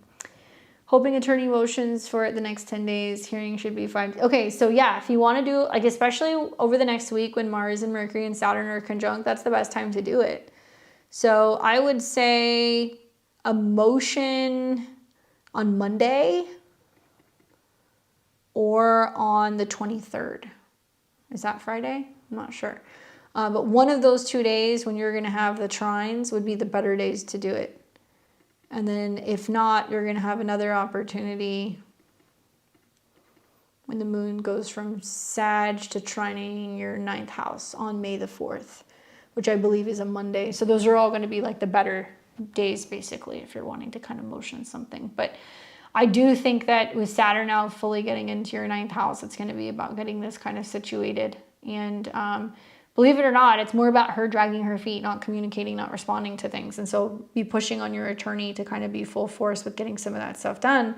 And you're not going to really see some of like the kind of like quote unquote like craziness with her until you get to like the full moon in your 7th.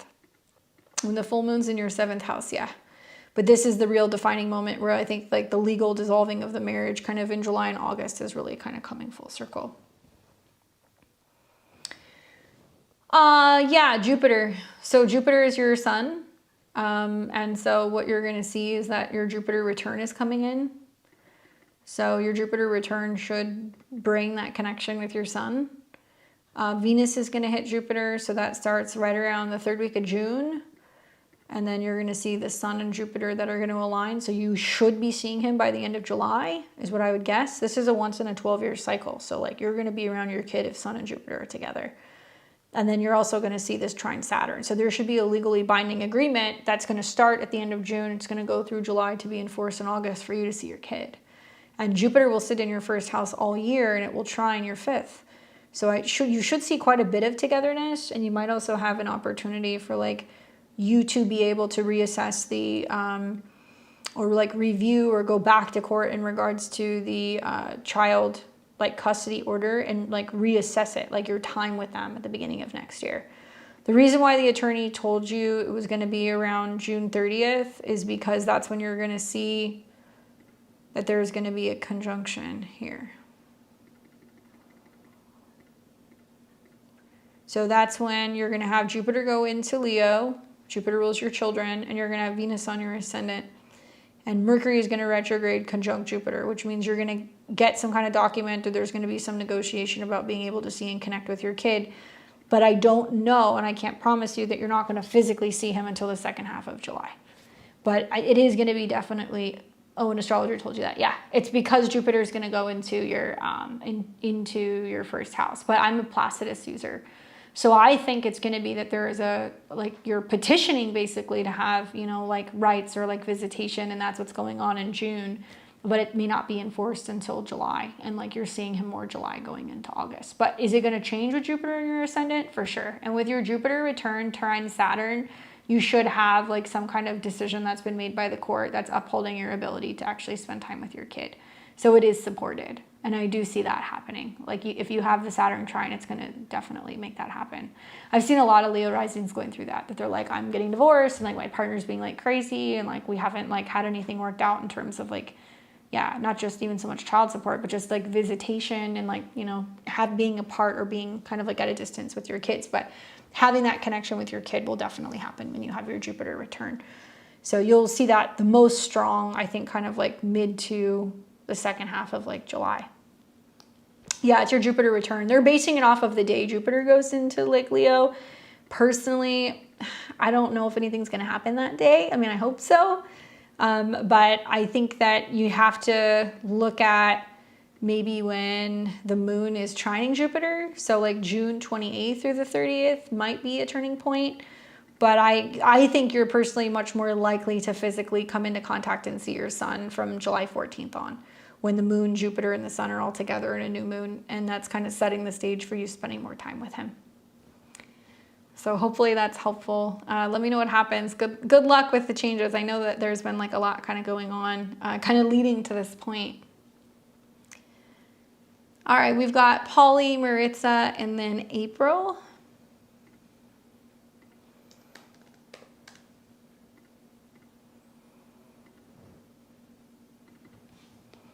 Even more so if his birthday is the 13th. So because he's having like the sun coming into conjunction with Jupiter, it can be about traveling and connecting with his dad. Let me make sure I've got the right Polly here.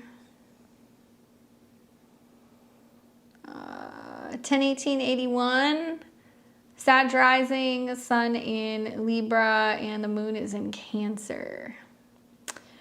So Polly says, general question on how my current Aries stellium transit is opposing my Libra stellium. You're welcome.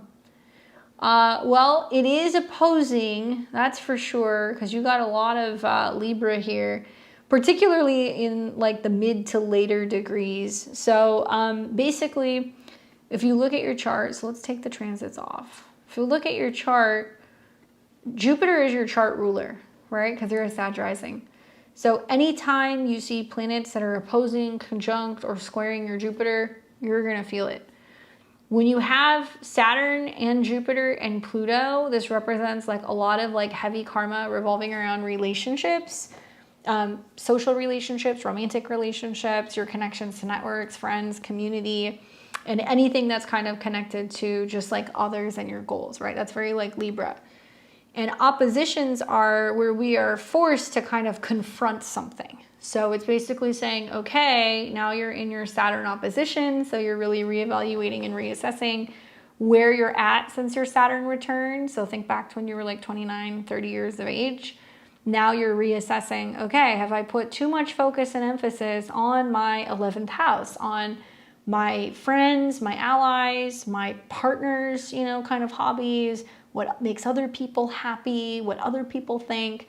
And now you see all this stellium of planets in your 5th house, which is about your joy, your creativity, your children, your love life, your self-expression, you know, your hobbies, all of that stuff. And so I think it's easier for a Libra because naturally Libras kind of deal with like invertedness where they have oppositions.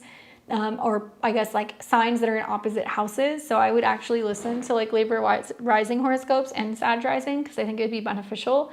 You're going to hear like all these planets going through Aries is like a huge kind of like reset for relationships in general for Libras, and that they're reevaluating like who comes and who goes in relationships. But I think it's the relationship to yourself, honestly. I think that the 5th house is like, you know, how can I learn to love myself more? How can I learn to prioritize my own happiness and my own joy and not feel like I have to overcompensate and do what makes other people happy, do what other people expect me to do, make sacrifices of my own happiness to, you know, like really go in and like appease other people. Yollette, I have you. You're a couple people down the list, but I do have you. There's like 1, 2, 3 people ahead of you. Yeah. So, you know, I mean, they always say like Libras have a tendency to be like, you know, like kind of indecisive, you know, or they have a tendency to want to people please, right? And that can be one of the qualities that we see with Libra. But I think that I would really be trying not to compare myself to the Joneses with some of these oppositions.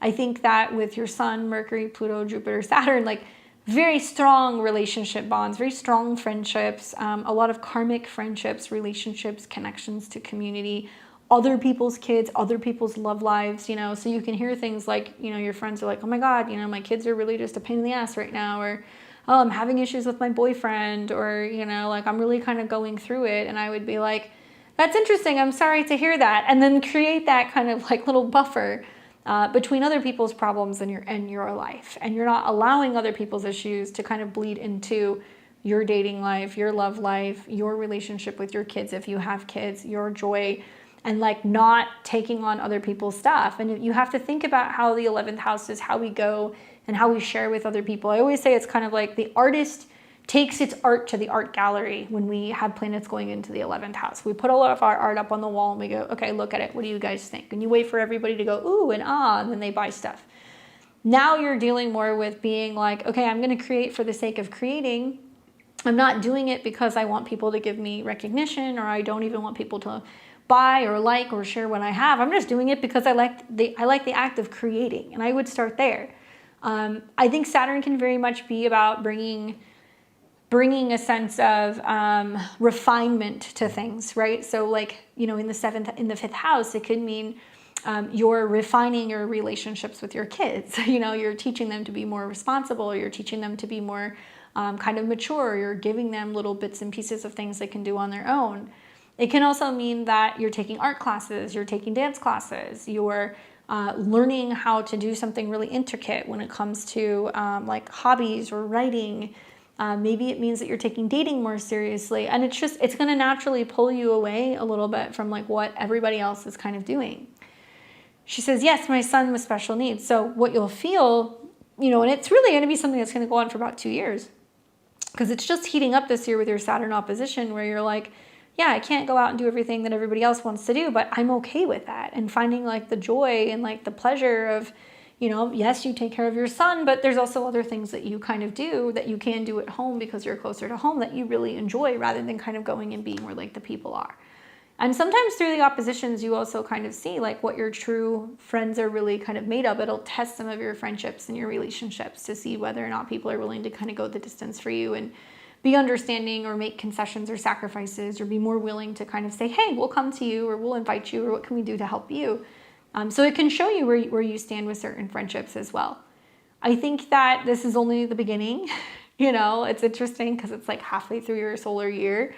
Aries season is always a good time to kind of check in and see where you are with people. And just know that in the fall, you know, in October and November, when you have a lot of retrogrades that are going to go through your personal placements, Venus and Mercury are going to retrograde here. You'll have more time to kind of connect with people in the fall. So October and November will definitely be a theme.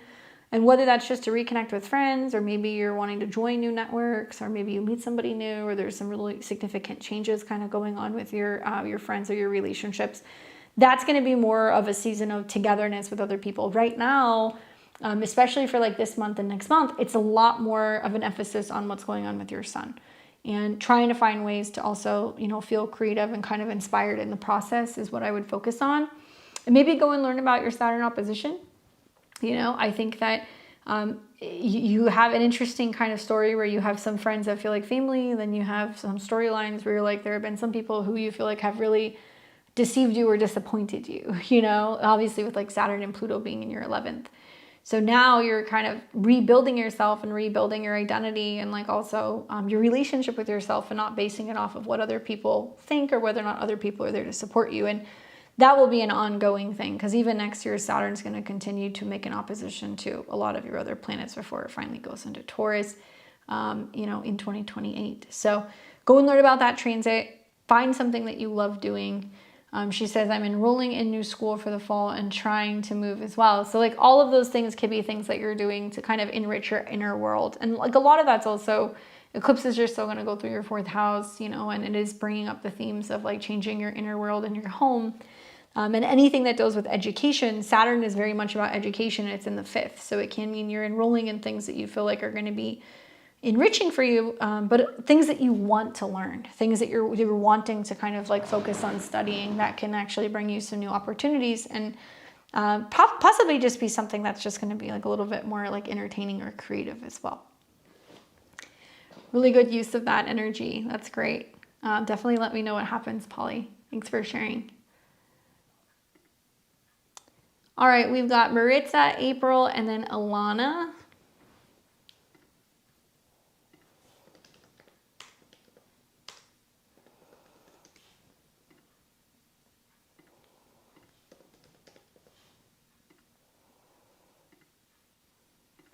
is she?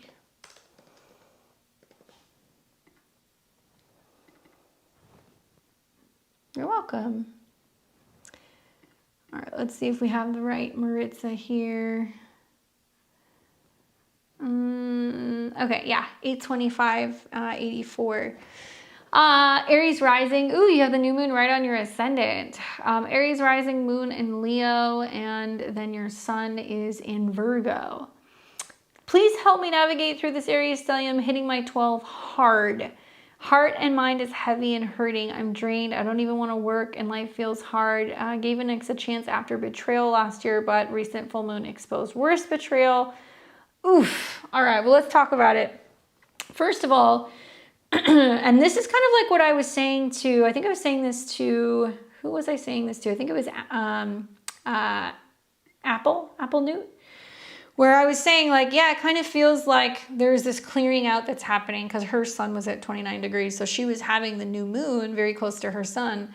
Whatever has come up for you the last couple of weeks has been that clearing out, because it's been everything in the 12th house, which is what's hidden from you, your blind spots, you know, where there's hidden enemies, where there's deception, even where we're kind of getting in our own way. And now we have this new moon and like it's right on your ascendant. So let's talk about the positive. The positive, at least in my experience, is when I've had like a new moon right on my ascendant, it really genuinely feels like a fresh start. Granted, you know, when there's heavy hitters going through my 12th, I'm like, ugh, there were some things that like I did not want to see, or some kind of like monsters in the closet that had to be kind of like exorcised out or whatever. And yeah, you've been really exhausted because you've had a lot of planets going through the 12th house. Like I'm a late degree Aries moon, like that's not my rising sign. And like I've literally spent probably the past like 3 days in bed. Like I can't get anything done. I'm exhausted. And so I've just been kind of having to listen to my moon sign predictions. And I'm like, well, all right, you know, I have to focus on healing something. So for you, that may very well be the case. The 12th house is the bedroom. But the new moon is seeding a new phase. So really it's going to be a new phase for the next 2 to 4 weeks. And you'll see it unfold over about 6 weeks, 6 months in general. Mars is the ruler. It's in the 12th house, conjunct Saturn, where you're like, okay, I need to take a break from work, take a break from it all. It's also conjunct Mercury, where you're realizing that there are some health issues, mental stress, some concerns. And I would say like learn the difference between resting and healing and like completely isolating. Because when you're checking out, you're isolating yourself. If there's bad habits coming up, if you're like not coming up for air, you're not asking for help, like yeah, you can put yourself in a bit of a sticky situation. The 29 degrees ascendant is really saying it's now critical because Chiron's crossing over your ascendant, and this is about self-healing. So what you need is to really pay attention, because when Mercury hits these degrees, if you've been isolating too much, you can see some health or some mental health issues. So these are the dates that you're going to want to watch. When Mercury hits this degree around May 1st, May 2nd, we don't want to still be wallowing in it. And then when Mars hits this degree, which is going to be a month from now, so pretty much like May 13th through the 17th, we also want to make sure we're really taking good care of our health, because a lot of my Aries and Aries risings are telling me that they're having migraines, they're having headaches, they're having fevers, they're having lots of like weird like heat related things, rashes, sinus issues. So you have to really watch when Mars is making these aspects, because it'll kind of say to you, hey, this is the swift kind of kick in the butt, get moving. What I would recommend is meditation, hot yoga, sunshine, hot herbs, hot spices, anything that's going to keep like the depression at bay, because you can kind of have that with Saturn being in your 12th house right now. And this is also about bringing in like warmer lights into your bedroom, or maybe doing some kind of meditation or spiritual work before you go to bed. I recommended to like a number of people that I'm like, go and get one of those diffusers that light up that you can put in your bedroom, where you can add oil. Oil is Neptune, Aries is fire, and Saturn is going to be something that's going to kind of hold that like vibration. They're cheap. They're on Amazon for like $25. I would go and get one of those little diffusers that looks like a little fireplace that has like little like salt rocks, and throw some essential oil in there. Like do something that's going to be like sandalwood, cinnamon, dragon's blood, ginger, you know, that kind of stuff, and put it in your bedroom. Because I think that that will kind of clear the atmosphere, you know, energetically in the bedroom. Light can be really helpful here too. Uranus is also hitting your North Node. So you're not going to get a lot of a break, because all of this wants to just kind of stay cooped up. But Uranus hitting your north node over the next month is like, no, we got to get moving. And breath work, journaling, going for walks, exercising, biking, rowing. You got to move, baby, because you know what? Like depression hates a moving target. So if you can get moving, you're going to make it harder for your body to feel like it's kind of, falling back into some of like the old patterns where it's just wanting to shut down. Moving your body is the best thing that you can do. And any warm colors, any like hot oils, spicy herbs, warmer liquids, all of these things are going to be really helpful. And it's very easy to feel like just super down on yourself when you're going through like Saturn in your sign. And it's not only that, but it's Chiron coming into conjunction with the ascendant. Like, motivational speakers, self-healing, anything that's connected to like, healing the head, healing how we communicate, talk to ourselves, healing how, we think about ourselves is kind of like part of the equation. And you're going to have Chiron on your ascendant all year. It's going to be off and on all year. I want to move, but I feel so drained. It's crazy. You'll have time to move. I don't really think, first of all, you guys have free will. So I know sometimes people come to me and they're like, this is what I want to do. And I can tell you when is a better time to do it or not do it. But you guys don't always have to take my advice. But if this were me, because the moon is ruled by your 4th house, I would actually be waiting until after the Mercury retrograde. I would put all the prioritization on feeling better first, taking care of your health, taking care of your mindset. Then I would start thinking about looking at places and moving when, Mercury and Venus and Jupiter are in my 4th house, which isn't going to be until mid-June. You'll go through a Mercury retrograde where you're deciding where you want to go, and then boom, Jupiter hits your moon and Mars goes into your 4th house. Like, you're better off waiting to do the move like June through August, in my opinion, because if you're not 100%, you're not going to be able to make that move happen, right? Like, you're going to feel like you're just like kind of dragging ass the whole time, and like you're not going to feel motivated. And really it's about prioritizing how you're feeling. And then, pretty much June through August is going to be a better time for you to do some of that stuff. Wait for the Mercury retrograde to go through, in June into July. Make sure you like the areas that you're going into. Make sure that you're, ready to move, that you can do some of the downsizing and some of like the garage sales and like deep cleaning and like get everything ready. And then Jupiter hitting your moon would be a much better time to move into a place. And then it's going to trine Saturn, so it's definitely going to, help you do that. Oh, you meant you want to move your body. Okay, well, a move still might come because the moon rules your 4th house, but moving your body, unfortunately, like Saturn delays. And like I said, I'm an Aries moon. I'm feeling it hardcore. Like Mercury, Saturn, and Mars, I'm like, I'm not doing shit. Like, I'm not doing anything. I can't. And I just have to kind of listen to it. I'm like, all right, I know it's going to pass. Perhaps it'll feel a little bit better when Mercury and Saturn, and Mars start separating, but that's not going to be until after about like Wednesday of next week. At that point in time, things are going to start moving better. And definitely when Mars is sitting on your ascendant, you're going to feel like you have a lot more energy to get things done. But that's still going to be working your way up, up until about a month from now, kind of coming out of your cocoon phase. And then I think by then it's like, if you're not moving, you're going to be like really feeling the effects of just kind of laying around for a month. And then you're going to be like, trying to get back into it is going to be kind of difficult. I would recommend starting by going on walks. And be going on walks, even if they're short, once a day, and then gradually increasing them to where you're walking even more. So like within a month, you're going to feel that it's part of your routine. Maybe you're going for a walk in the morning, you're going for a walk in the evening. That's what I would be doing. And the new moon intentions are about coming back to yourself, healing yourself. Mars and Saturn is honoring and kind of acknowledging that you just don't feel quite ready to come out of, your cave or your cocoon, and that's okay. But that's something that you're having to kind of deal with emotionally. You're having to sleep, or you're kind of having to rest over the next 2 to 4 weeks before you feel like you can actually really kind of begin again. And then you'll get another new moon, which even though it's going to be in Taurus, you're going to hear, oh, it's your money moon.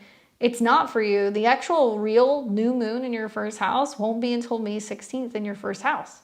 So that one's going to be more about kind of being like, okay, now I can move and get active. And now I feel like I can be a little bit more out there. Still aligning with the prediction that I had for, right around mid-May. So I would set the intentions revolving around, what do I need to do for myself in this moment? Do I need to rest? Okay. Do I need to, get up and walk around? Okay. What we're instinctually feeling we need to kind of like tend to, and listening to that and kind of going off of some of those impulses, especially over the next month. Next month, the new moon in Taurus is more about setting new intentions. Really, for now, it's been more about kind of healing the self. Crazy energy though. You would think that all that Aries would like make you want to like go, go, go. But for some reason, like my late degree Aries or like my Taurus risings are like, I'm not getting anything done. I'm having to slow down, which is exactly where you're supposed to be.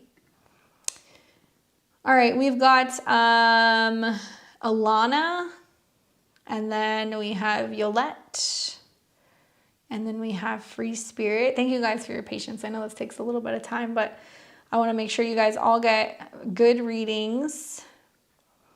All right, Alana. Let's see what's going on with you, my dear. I feel like I'm having all of my 29s today. Stephanie, Alana. We had Apple. We just had this last reading with Maritza. All of you guys, man. All right. So with that being said, Alana, my dear, she says, when will my love life improve soon? I keep meeting not the one. Most recent version is a Leo, and I was excited, but don't think that he's it. You're welcome. All right. So, I mean, look, you survived the Mercury retrograde where you kind of like cleared everybody out. You survived the Saturn-Neptune conjunction on your descendant where, you know, like you also had to get real about what wasn't working in relationships. And now we have Mars that's coming into conjunction with Mars. So like you're feeling a little feisty. And you have Mars that's coming into conjunction with Venus. But here's the deal. Mercury, Mars, and Saturn are all going to meet. So I'm predicting sometime between the 19th and like, let's say the 22nd, 23rd, you're going to really come to terms with the fact that's like, yeah, this ain't it. This ain't working. Because it's all going to be at a 7 right on top of your Mars where you're going to be like, I feel like we're just not mentally clicking. I feel like the communication's not there. You can feel like it's just not something where you feel like there's like a lot of like chemistry or like intimacy. And I would say if that comes up for you, just acknowledge it. Just be like, okay, it is what it is. Like, you know, you don't have to like force something, and just watch for some challenges in communicating and like partnering, and like don't push it. Then when you get beyond that, when Mars starts coming into conjunction with your Venus, it can actually be a much better time, and you could feel like things are actually flowing a little bit better at the beginning of May. You could meet somebody new. That's definitely very possible. And then you're also going to see that Venus is going to be heading towards a conjunction with Jupiter, which tells me that you might actually meet somebody who's going to be a good match. And that's going to be kind of like beginning to like mid of June 2026, which is right around the corner. Okay, right around the corner. Especially meeting somebody at work or meeting somebody in like a social setting or like through a friend or somebody setting you up, or if you go to like a party or a celebration, anytime in June, that's where you really want to be paying attention. And what's interesting is like, you know, you have obviously 29 degrees on the descendant and you have 29 degrees on your IC. So whatever has gone on over the last year with Saturn and Neptune squaring, it's about clearing out old ways of doing relationships where there's confusion. You don't really feel like they're leading you. You don't know what they want. And now you're looking for, with Saturn conjunct your Mars and your Venus, assertiveness, maturity, action. You want somebody who's like physically active and somebody who's going to be like more kind of like direct and kind of like leading you. Like that's kind of the feeling that I'm getting. And sometimes when Saturn hits Mars, we get frustrated, you know, with wherever Mars is. So in your chart, you're like, things aren't moving ahead very quickly, or we're not seeing a lot of progress. And I would say that doesn't necessarily mean you kind of cut relationships up off the knees. Having Mars hitting your Venus and having Saturn hitting your Mars tells me like right around May, if you're patient, you're going to be rewarded. And then here comes Saturn coming into conjunction with your Venus. Not exactly, but it's going to get close. Saturn-Venus transits, textbook, and I've seen this for clients. I had this in my own life. It's like, man, you know, Saturn hits your Venus and it tests the relationship. And if a relationship's not meant to be, then usually you will see that person leave your life. And then Saturn will retrograde. Then it goes direct. It hits your Venus again. And then there's somebody else that'll kind of come into your life. And you're like, oh, this is the person I was supposed to be with. So there's a lot of relationships getting tested this year. My interpretation is that it's in preparation for the person who is going to be like the big one. That could very much come up this year, especially I would say anytime from like June through about February. I know that's a big window, but that's kind of how I see it. And then you're going to see Saturn and Juno hitting your Venus. And like, I think you're going to very much be in a serious committed relationship next year, you know, if you want my honest opinion. So sometimes Saturn's just saying it's not that he's saying no, he's just delaying because he wants you to take your time. And sometimes you can meet somebody who's like, whoa, I'm not trying to jump into a relationship, or I want to get to know you, or it's not like a really super sexual, kind of relationship. It might be something that's just kind of more conservative and taking its time. Saturn's also trining your Uranus, so it's good for dating, diversity, meeting new people in different ways. It's trining your Jupiter.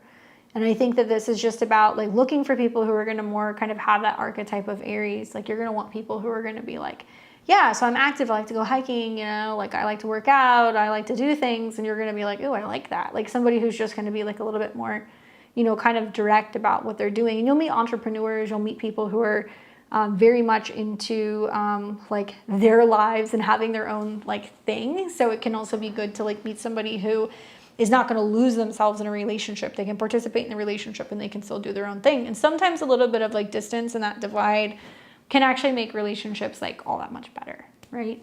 So will things get better? Yeah, for sure. Now that you're out of like the Saturn-Neptune squares, for sure. But now you're going to see that relationships are going to pick up very quickly, and it's going to be really about you learning how to kind of communicate and possibly even meeting people that you're trying to kind of keep up with. And new people coming in. There's new lessons in relationships. So watch for things to get really interesting here in the month of May and June. And I think that there could be a really significant meeting by July. Hopefully that's helpful for you, Alana. I know it's so frustrating, but yeah, once Venus is coming into conjunction with Saturn, you're going to see what I'm talking about. It's going to be worth the wait, especially with whatever's going on next spring. All right, we have Yollette. And then we have Free Spirit, and then we have Tanya. You're welcome, babe. Let's pull up Yollette.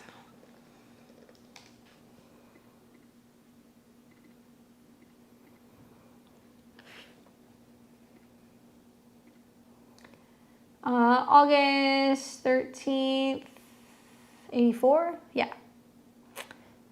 She says, hey Candace, I'm exhausted and the in-laws are visiting this week. Would like to know what's in store for me with this new moon. I don't see where the education or traveling will take place or how things are financially, but I do desire to travel. Okay, so the new moon was right here and it was sitting in your 9th house, which is important because the sun rules your chart. So being in the 9th house is like, yeah, you do want to travel, but maybe the sun and the moon in conjunction at Chiron is you going, I don't have the time.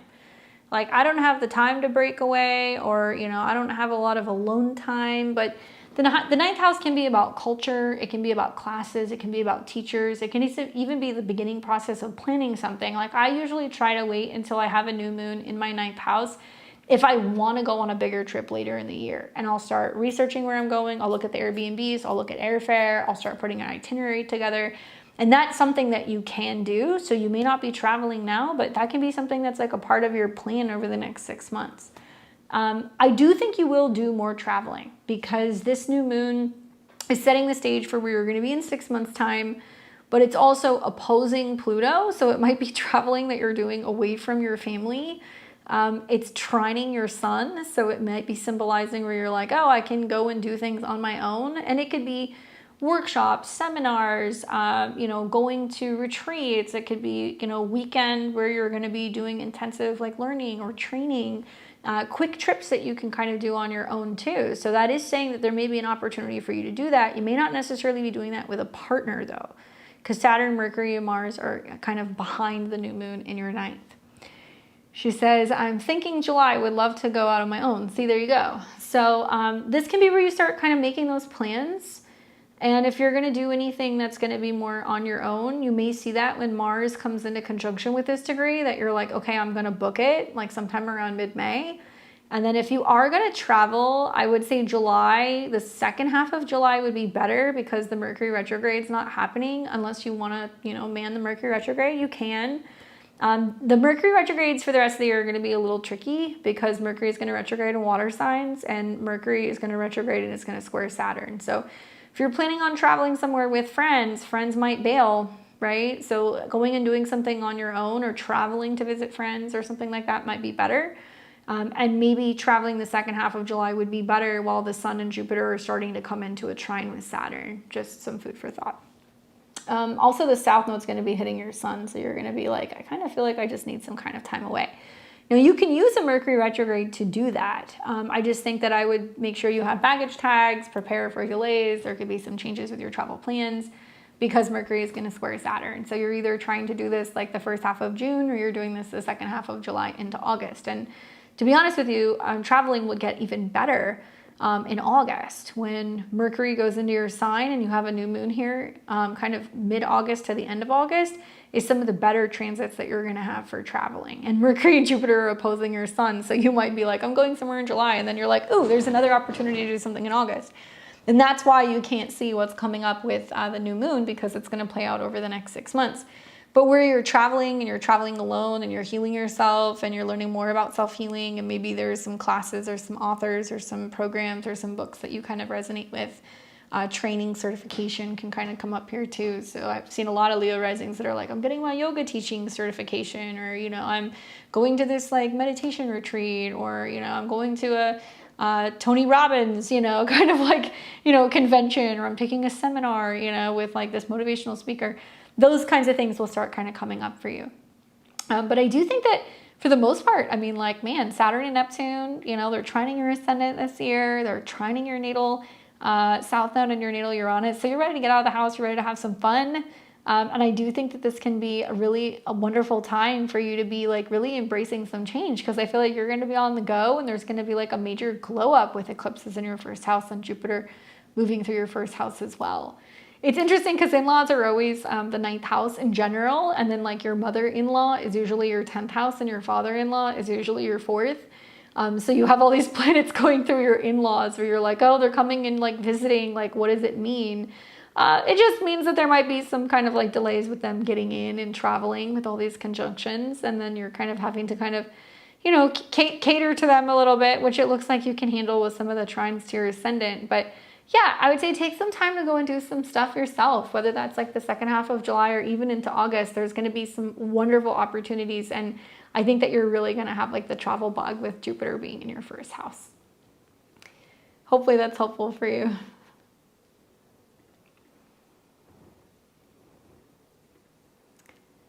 All right, we have got, we're down to the last couple people here. You're welcome. I've been telling all my Leo risings, I'm like, book all the trips. Definitely with Saturn in your ninth.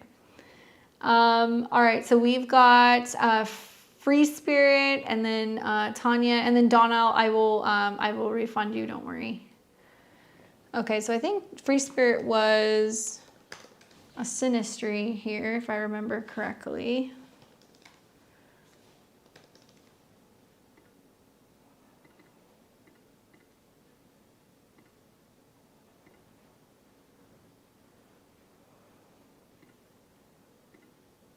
There we go. Free Spirit says, hey Candace, would like to know how long you see it working with my business partner. There's a number of issues over the years. However, I'm too intertwined and I still need him at this stage. I felt trapped and it's become toxic. Thank you. So you're Sarah, May 20th. Okay, so that's not the other person. So he's April 20th. All right, so let's look at this. Partner.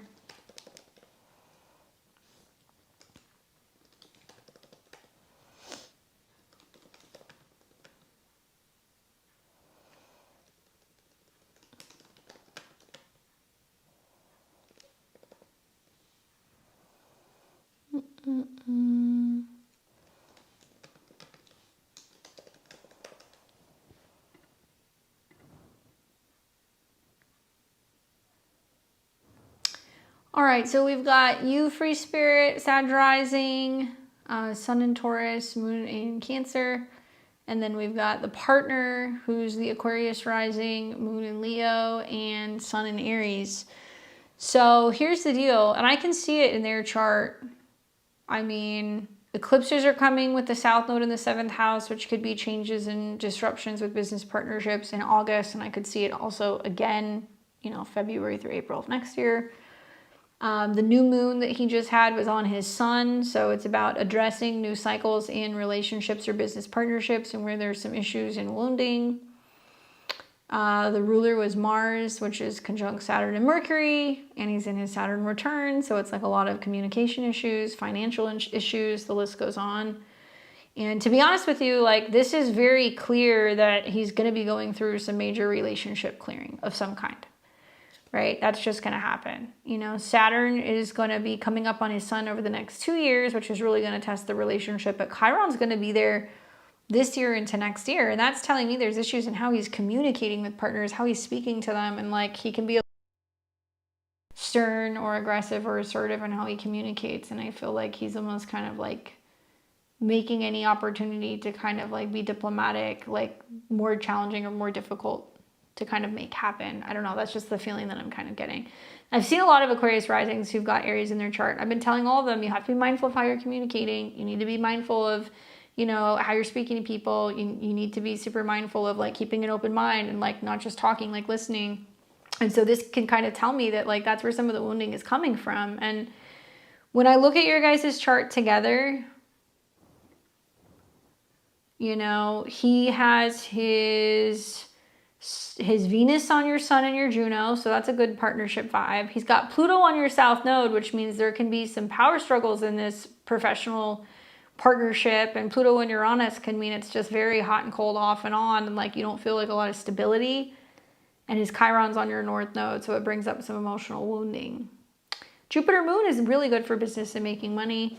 But I think all in all, you know, like with his Neptune in opposition to your sun, with his Chiron on your north node, with his sun that's squaring your moon, not the easiest relationship, at least not business-wise. And like because you've got Uranus going into your 7th house, you're going to have, I mean, some kind of relationship change that was going to be happening here pretty soon. So that's more the synastry. I'm more focused on the composite to see what's going to happen. Together, you have a Capricorn rising, moon in Leo, sun in Taurus. So this is ruled by Saturn. So what's happening is you see that Saturn is now in Aries coming up on the 4th house. So somebody might be moving, relocating, wanting to leave the country, change the place of origin, you know, be dealing with family stuff or other issues that can be kind of like coming and getting involved with like how you guys do business. Saturn is trining the moon, so you could work through this at a distance. It is possible.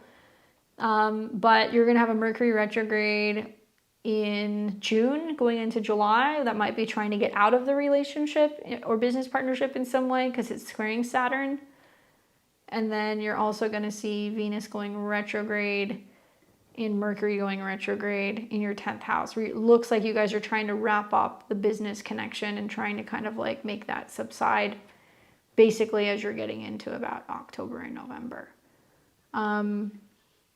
And then Saturn will sit on the north node next year. So, you know, I think it's smart to do it this year, especially with Pluto in opposition to the moon. I think that it's going to become very difficult, even if you guys are working at a distance, to communicate. I think you're not going to see eye to eye about a lot of the financial stuff, and it makes sense to kind of get ahead of this now. This, like I said, this was inevitable. You were going to see that there was going to be some pretty dramatic change either with a partnership or a business relationship. So if you let it be the business relationship, it may offset some of the romantic relationship stuff unless you guys are kind of intertwined in that way as well. I don't know, but he's got like Venus on your Juno, so maybe. And I think that for you, Uranus hitting your sun is also saying you need more freedom when it comes to how you're doing your work, and you'll be dealing with some like solar figures. So like a man that's like kind of like ego issues and hard to kind of like work with or kind of like control.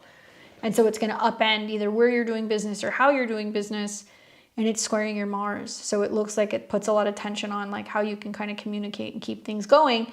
But at the end of the day, Uranus wants to bring you some kind of freedom. So once it's off of your sun, as you're getting into like June and July, you know, sure, it's a little sticky, maybe separating the relationship and the finances in July. But I think beyond that, it's going to give you the freedom to do more of what it is that you really want to do. And there's like a fresh start coming for you work-wise in like November. And you'll start to see some of these transits that are going to be trining Saturn. So it makes me feel like you might still do similar work. You're just going to do it in your own way. It's just kind of shaking the potential, you know, kind of relationship aspect. But yeah, his chart is just kind of like a mess right now. And I'm not playing the blame game, but eclipse is in his first house, South Node eclipse is in his 7th, relationships are changing, Chiron on his sun, where he's like, why are you doing this to me? You know, and he's not going to see that a lot of it's just how he's communicating, and he's creating a dynamic that's kind of like volatile. And I think there could be a lot of financial issues with Mercury and Neptune and Saturn all being conjunct. I think there could be a lot of financial issues, and it can be things where he makes some impulsive decisions, or he's holding on to resources, or he's not sharing resources, and it can cause some drama. And I don't think that's going to work well with your chart being a 29-degree Taurus sun, personally. So if you do decide to kind of go your separate ways, I would recommend doing that, because it's going to be much harder to get out of this professional business type relationship the beginning of 2027. It's going to get stalled and delayed, and things are going to be more complicated to kind of separate. Hopefully that's helpful for you. Difficult, but I think that it's something that maybe you've kind of known for a little while.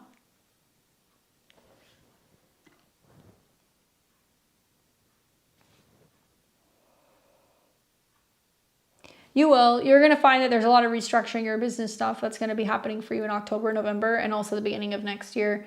The eclipse that's going to happen in February is really going to do that. So ideally, if you're doing it before the start of 2027, that would be ideal. That's what I would recommend. And starting to deviate and kind of doing your own thing, because a lot of the Sag risings are going to be like learning that it's about starting your own business, creating your own thing. And so finding ways to be able to do that without having a business partner would be ideal. All right, we've got Tanya.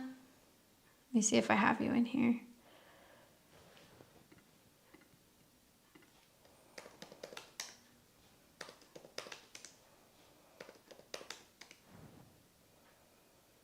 You're welcome.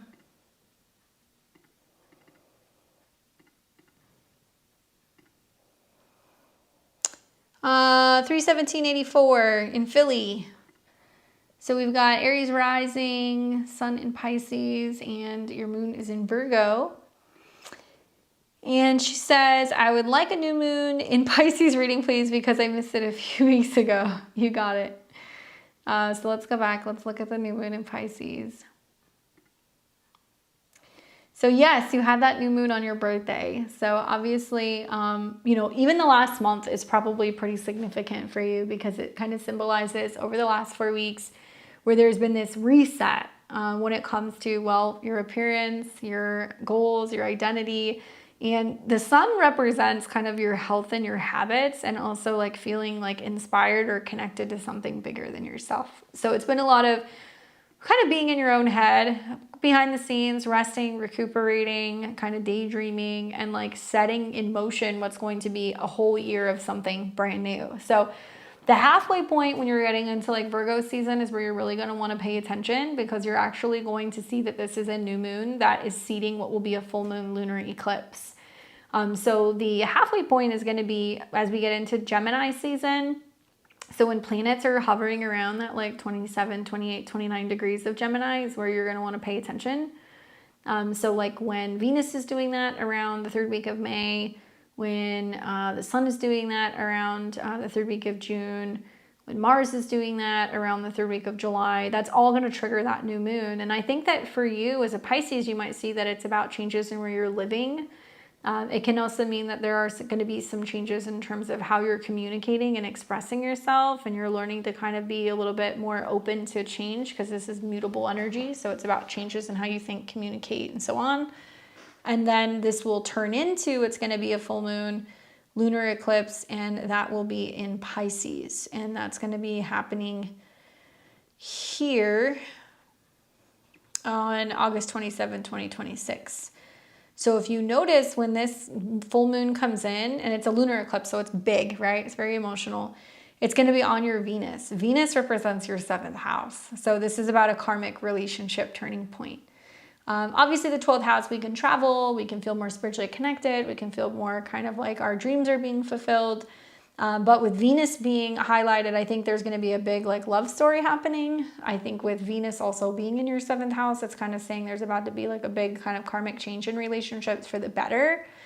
Venus as opposed Saturn, so somebody's coming in and trying to support you. So that could be a therapist, a partner, it could be getting a reading even. Good check-in point, I think, would be August. And there can be good money stuff happening. You know, North Node, Moon, and Venus means that you could, you know, somehow come into some money, or, you know, there's some kind of abundance coming in connected to property, family, real estate, and some positive changes that are kind of happening with your living situation. So you're going to be watching what's kind of happening with that in August. But it's funny because you had this new moon that was in your 12th where you're like, okay, you know, during the retrograde, what do I want to release? What am I letting go of? And then there's also been this sense of being like, okay, well, at the same time, like, what am I manifesting and bringing in? So it's been a lot of visualizing. It's been a lot of like meditating, praying, you know, like calling in new things. And really, I think a lot of like my Aries risings especially have been like, I have to release this fear. I have to, you know, get out of my own way. I can't like hold on to things that I need to be releasing and letting go of. So I wonder what that is for you. Has it been, you know, trusting that it's time to make a pretty significant lifestyle change, like moving, changing your career, changing your appearance, maybe? Has it also been a really about you getting more adequate rest and kind of recuperation, so that way you feel like you can emotionally heal and you can kind of rest up before there are some bigger changes that were obviously going to start happening in April. And now you're seeing them now that all of the planets are sitting in your first house. So yes, Saturn and Neptune is no longer messing with your sun. That's great. Now you've got it on your ascendant. And really it's been like for the last year or so, the spirit preparing for a lot of the physical changes that you would go through. So now the physical changes are happening where you're like getting more serious about your career. Saturn square, you know, your Neptune and your Jupiter. I've got actually a few Aries risings from 1984 who are telling me that they're like, I know I need to quit my job, you know, or I know I need to prioritize my health, or I know that I need to start my own business. And so pay attention to what these inherent things are that you feel like you must start or you must initiate. And that can be something as simple as just a morning routine or being more physically active, or something as complicated as being like, oh, I have to go and, you know, switch careers, or I have to start, you know, my own business. But this should be very, very, very strong for you right now. And like your intuition should be really strong also, as like Mercury, Saturn, and Neptune are sitting up on your Mercury. Pay attention to what is and is not healthy in your routine, whether that's your work, your habits, even the people who you're working around. And stay open to some of the surprises that are going to start happening, where I think there's opportunity for travel, you know, maybe moving, changing vehicles, some kind of training, or like learning new skills, which really gets highlighted for you, especially over this summer. And you'll see the full effects of that, you know, new moon on your birthday by the time you're getting into your birthday next year. So it's like a whole year. But in my opinion, like the new moon birthdays are usually years where like everything is new. Like I'm doing everything that's kind of like starting from scratch. And it looks like this year you're actually in a seventh house annual perfection year. So it's setting you up for much more of a focus on relationships. So if you're in one where they're changing, you know, for the better, and if you're single where there's significant people coming in. So you'll want to pay attention to, you know, September and October, because that's when there's big like relationship things happening.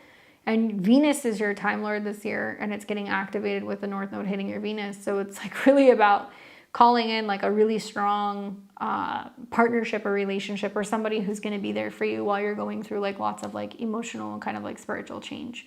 Could be a therapist, could be a friend, but I think Venus in Pisces is very romantic. So if you're single, I would be like, girl, let the universe intervene. Think back to what happened when you were 18, when you were 30. You know, those are the years that you had seventh house annual perfection years. And usually if you have Libra in your seventh house, like 42 is the big year. That is the year where there is some pretty significant relationship changes. And I feel like it can be a year where you meet somebody who's just like, oh my God, if you're single and if you're in a relationship, there can be like a lot of like leveling up and like having union and having time together, or time to kind of like travel. So watch for some of those opportunities that can pop up as well. But big year with that new moon that you're having. Very, very exciting to see how that unfolds. All of the mutable months are going to be the check-in point. So like Gemini season, Virgo season, Sagittarius season are all going to be the times where it's kind of bringing up the themes from that new moon. And then finally, well, next year you move into your new year. So hopefully that's helpful for you. All right, guys. Well, there you have it. That was the new moon in Aries live. Please give me a thumbs up and subscribe to the channel before you leave. I'll be here on Sunday. We're going to be talking all about what's going on with Venus going into Gemini, Uranus going into Gemini, and the triple conjunction with Mercury, Mars, and Saturn. So you guys don't want to miss that. Make sure you're subscribed, and you guys can catch me back here on Friday of next week. We'll be doing live tarot readings.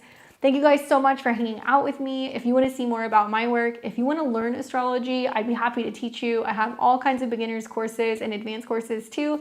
Click the links in my description and head over to beyondtheveiltarot.com. Until then, I'll see you guys very soon. Enjoy your weekend and enjoy the rest of this new moon in Aries. Take care.